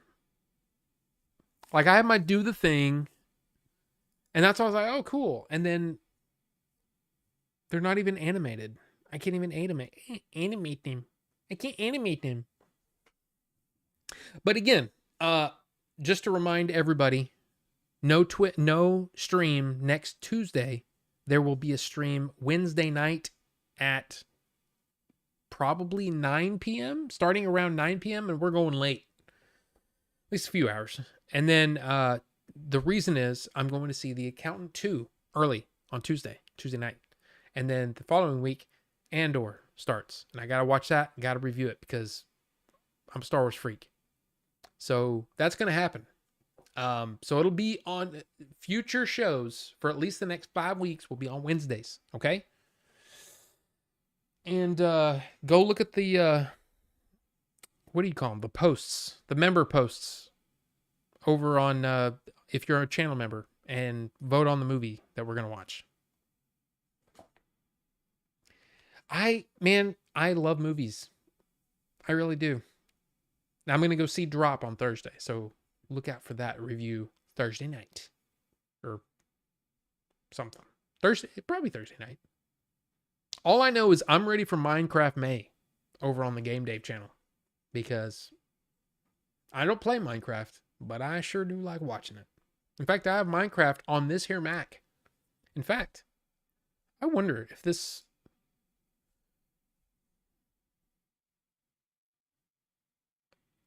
may not work.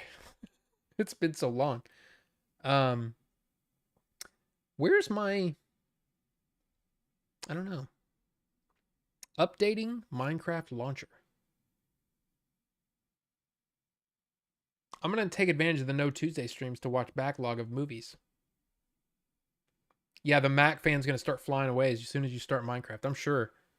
They're pretty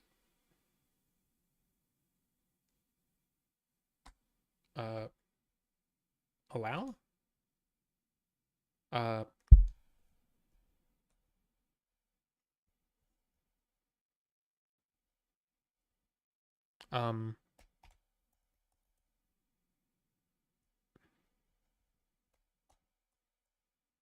Okay. Holy crap, man. Why is this doing this?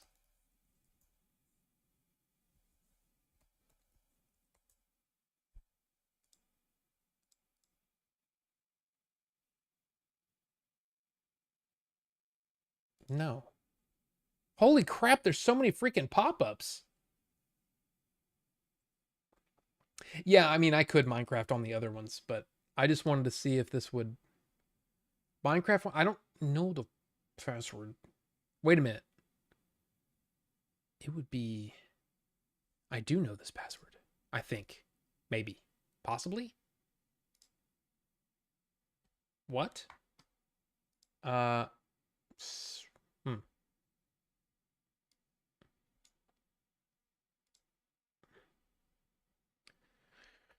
Oh my gosh, dude.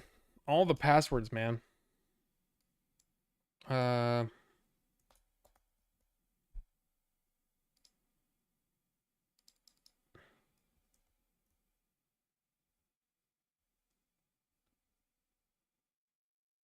What would that be?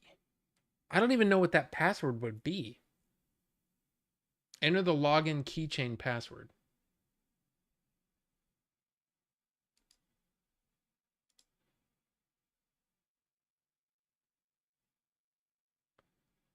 It would have to be this, right? I don't know. It's been so long since I freaking logged into this. No, skip. Can I just get into the freaking... Oh my gosh, dude. Getting into Minecraft is like trying to break into the FBI or something.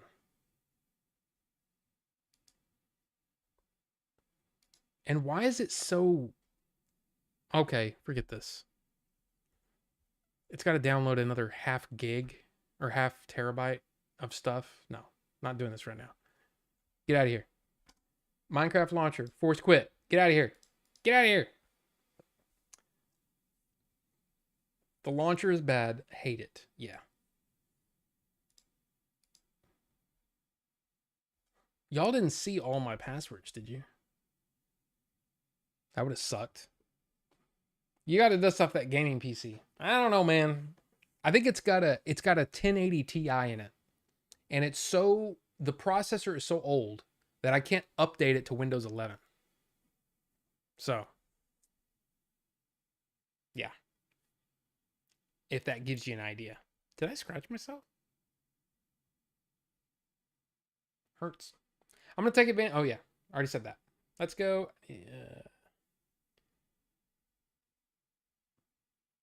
Yeah, it's not. It's not that kind of password. Wait a minute. That's the password.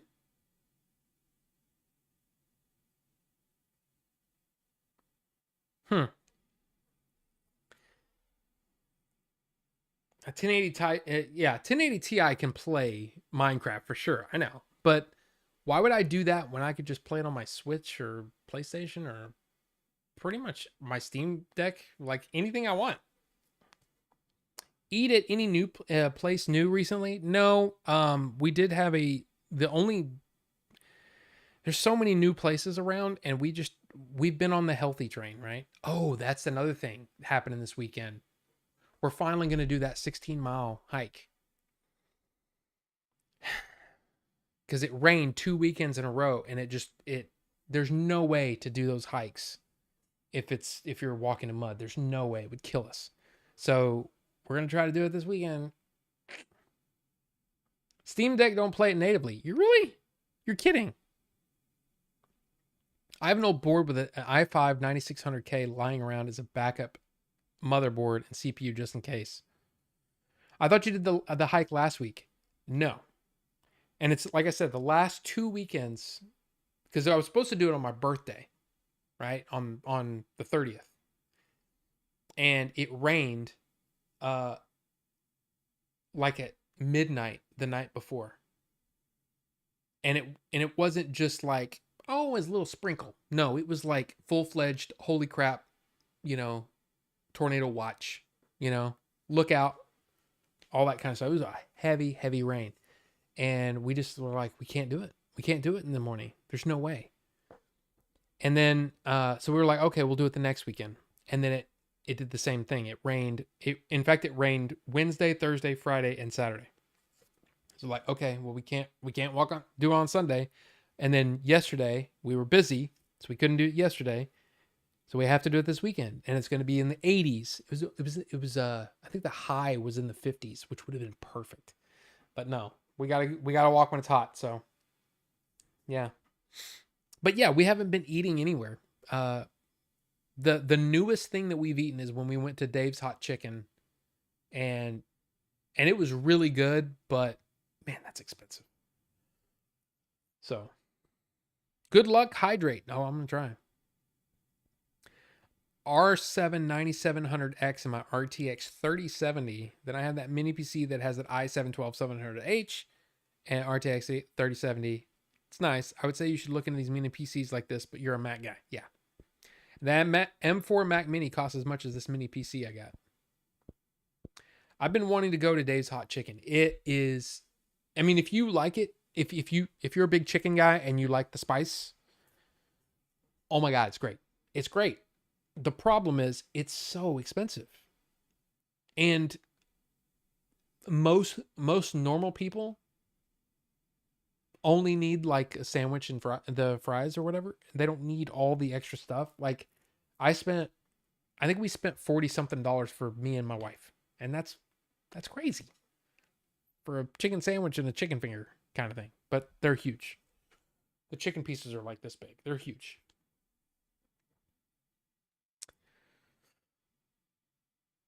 I can't handle spicy anymore because heartburn. Ah, yeah. Then I don't know. I don't even know if it'd be worth it. Because so in my opinion, I can do crazy hot, right? So I went by myself probably a month ago and I got the hot sandwich, the slider, and then an extra hot tender. And the only thing above the extra hot is the Reaper, which I haven't tried yet. The hot is a good heat. A little bit of, you can feel it. Eyes might water a little. For me, my eyes might water a little bit. No big deal. The extra hot was uncomfortable to eat. Like everything, nose was running, sweating, all the thing, right? I can do it, but it's not as enjoyable. The hot is just enough heat for me. It's good. I gave it to my wife. I gave a bite of it to my wife, and she was like, "That is too much. That is way too hot, way too hot." So the Lord's chicken got me. Hey man, it's good. I do love the spicy chicken at Chick-fil-A is not bad. The KFC spicy crispy chicken sandwich is way better than it ever needed to be.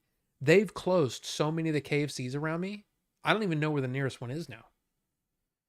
The nearest one to me was probably only 8 minutes away. They closed it. And it was that was a, did they have everything? I think that was a Kentucky Hut.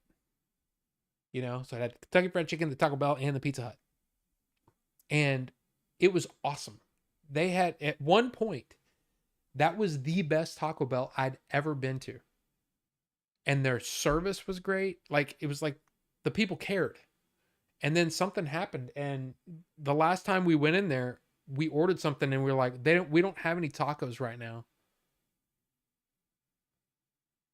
I'm like, what? We don't have any. I said, okay. So I guess, and so we left. And it was, and then a few months later they closed. So anyway. Know what's crazy? I started Seven Samurai a little after the stream started, and there's only 30 minutes left. It's a good movie though, man. It's a good movie. But look, it's late. I gotta go. But just remember, no stream Tuesday. We're gonna stream Wednesday night. I'll remind everybody. I'll do the Twitter crap and the whatever, the YouTube. We'll do the things. But I hope you all have a great week. And remember, the members, if you're a member on this channel, check the member post for the movie recommendations, so we can watch a movie together. Let's do the thing. You member, Vinny. You member. Check out that member post. And if you have a movie that you want to watch, we'll put it in the list to vote on and stuff. Did Rufus even show up today? No, he didn't. Send me the calendar invite. LMAO. Yeah, but I mean, you know. How does the watch movie together work exactly? Stream on Discord? Yeah. And the plan is, and here's what I don't understand. I don't know if I can like mute everybody else, but it's supposed to be like I don't know. I don't know how it's gonna work. We'll figure it out though. I'm sure it'll be fun. Since it's my like I can control things, I think, more. And I need to look into all that. You can force mute as a mod. There you go. You can mute everyone in Discord. Yeah, see, I don't even know.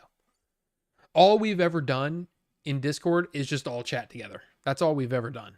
We haven't done anything else. So some of it's going to be, well, some of it is going to be, well, it's not that I want to silence you, Vinny. It's just that I want to be able to put it up after the stream is done on YouTube, unlisted, so the members only can see it. So if you miss the thing, you can still see it. And they might not be wanting to hear you, Vinny. Now, they would be wrong to think that, but maybe they want a pure experience just with the Order 42 guy, this guy, maybe. I don't know. That's silly too. But look, hey, you'll have a great week. And for those of you who are Game Dave peeps, see you Thursday night, right? All right. Appreciate all you guys. We'll see you next time. Bye.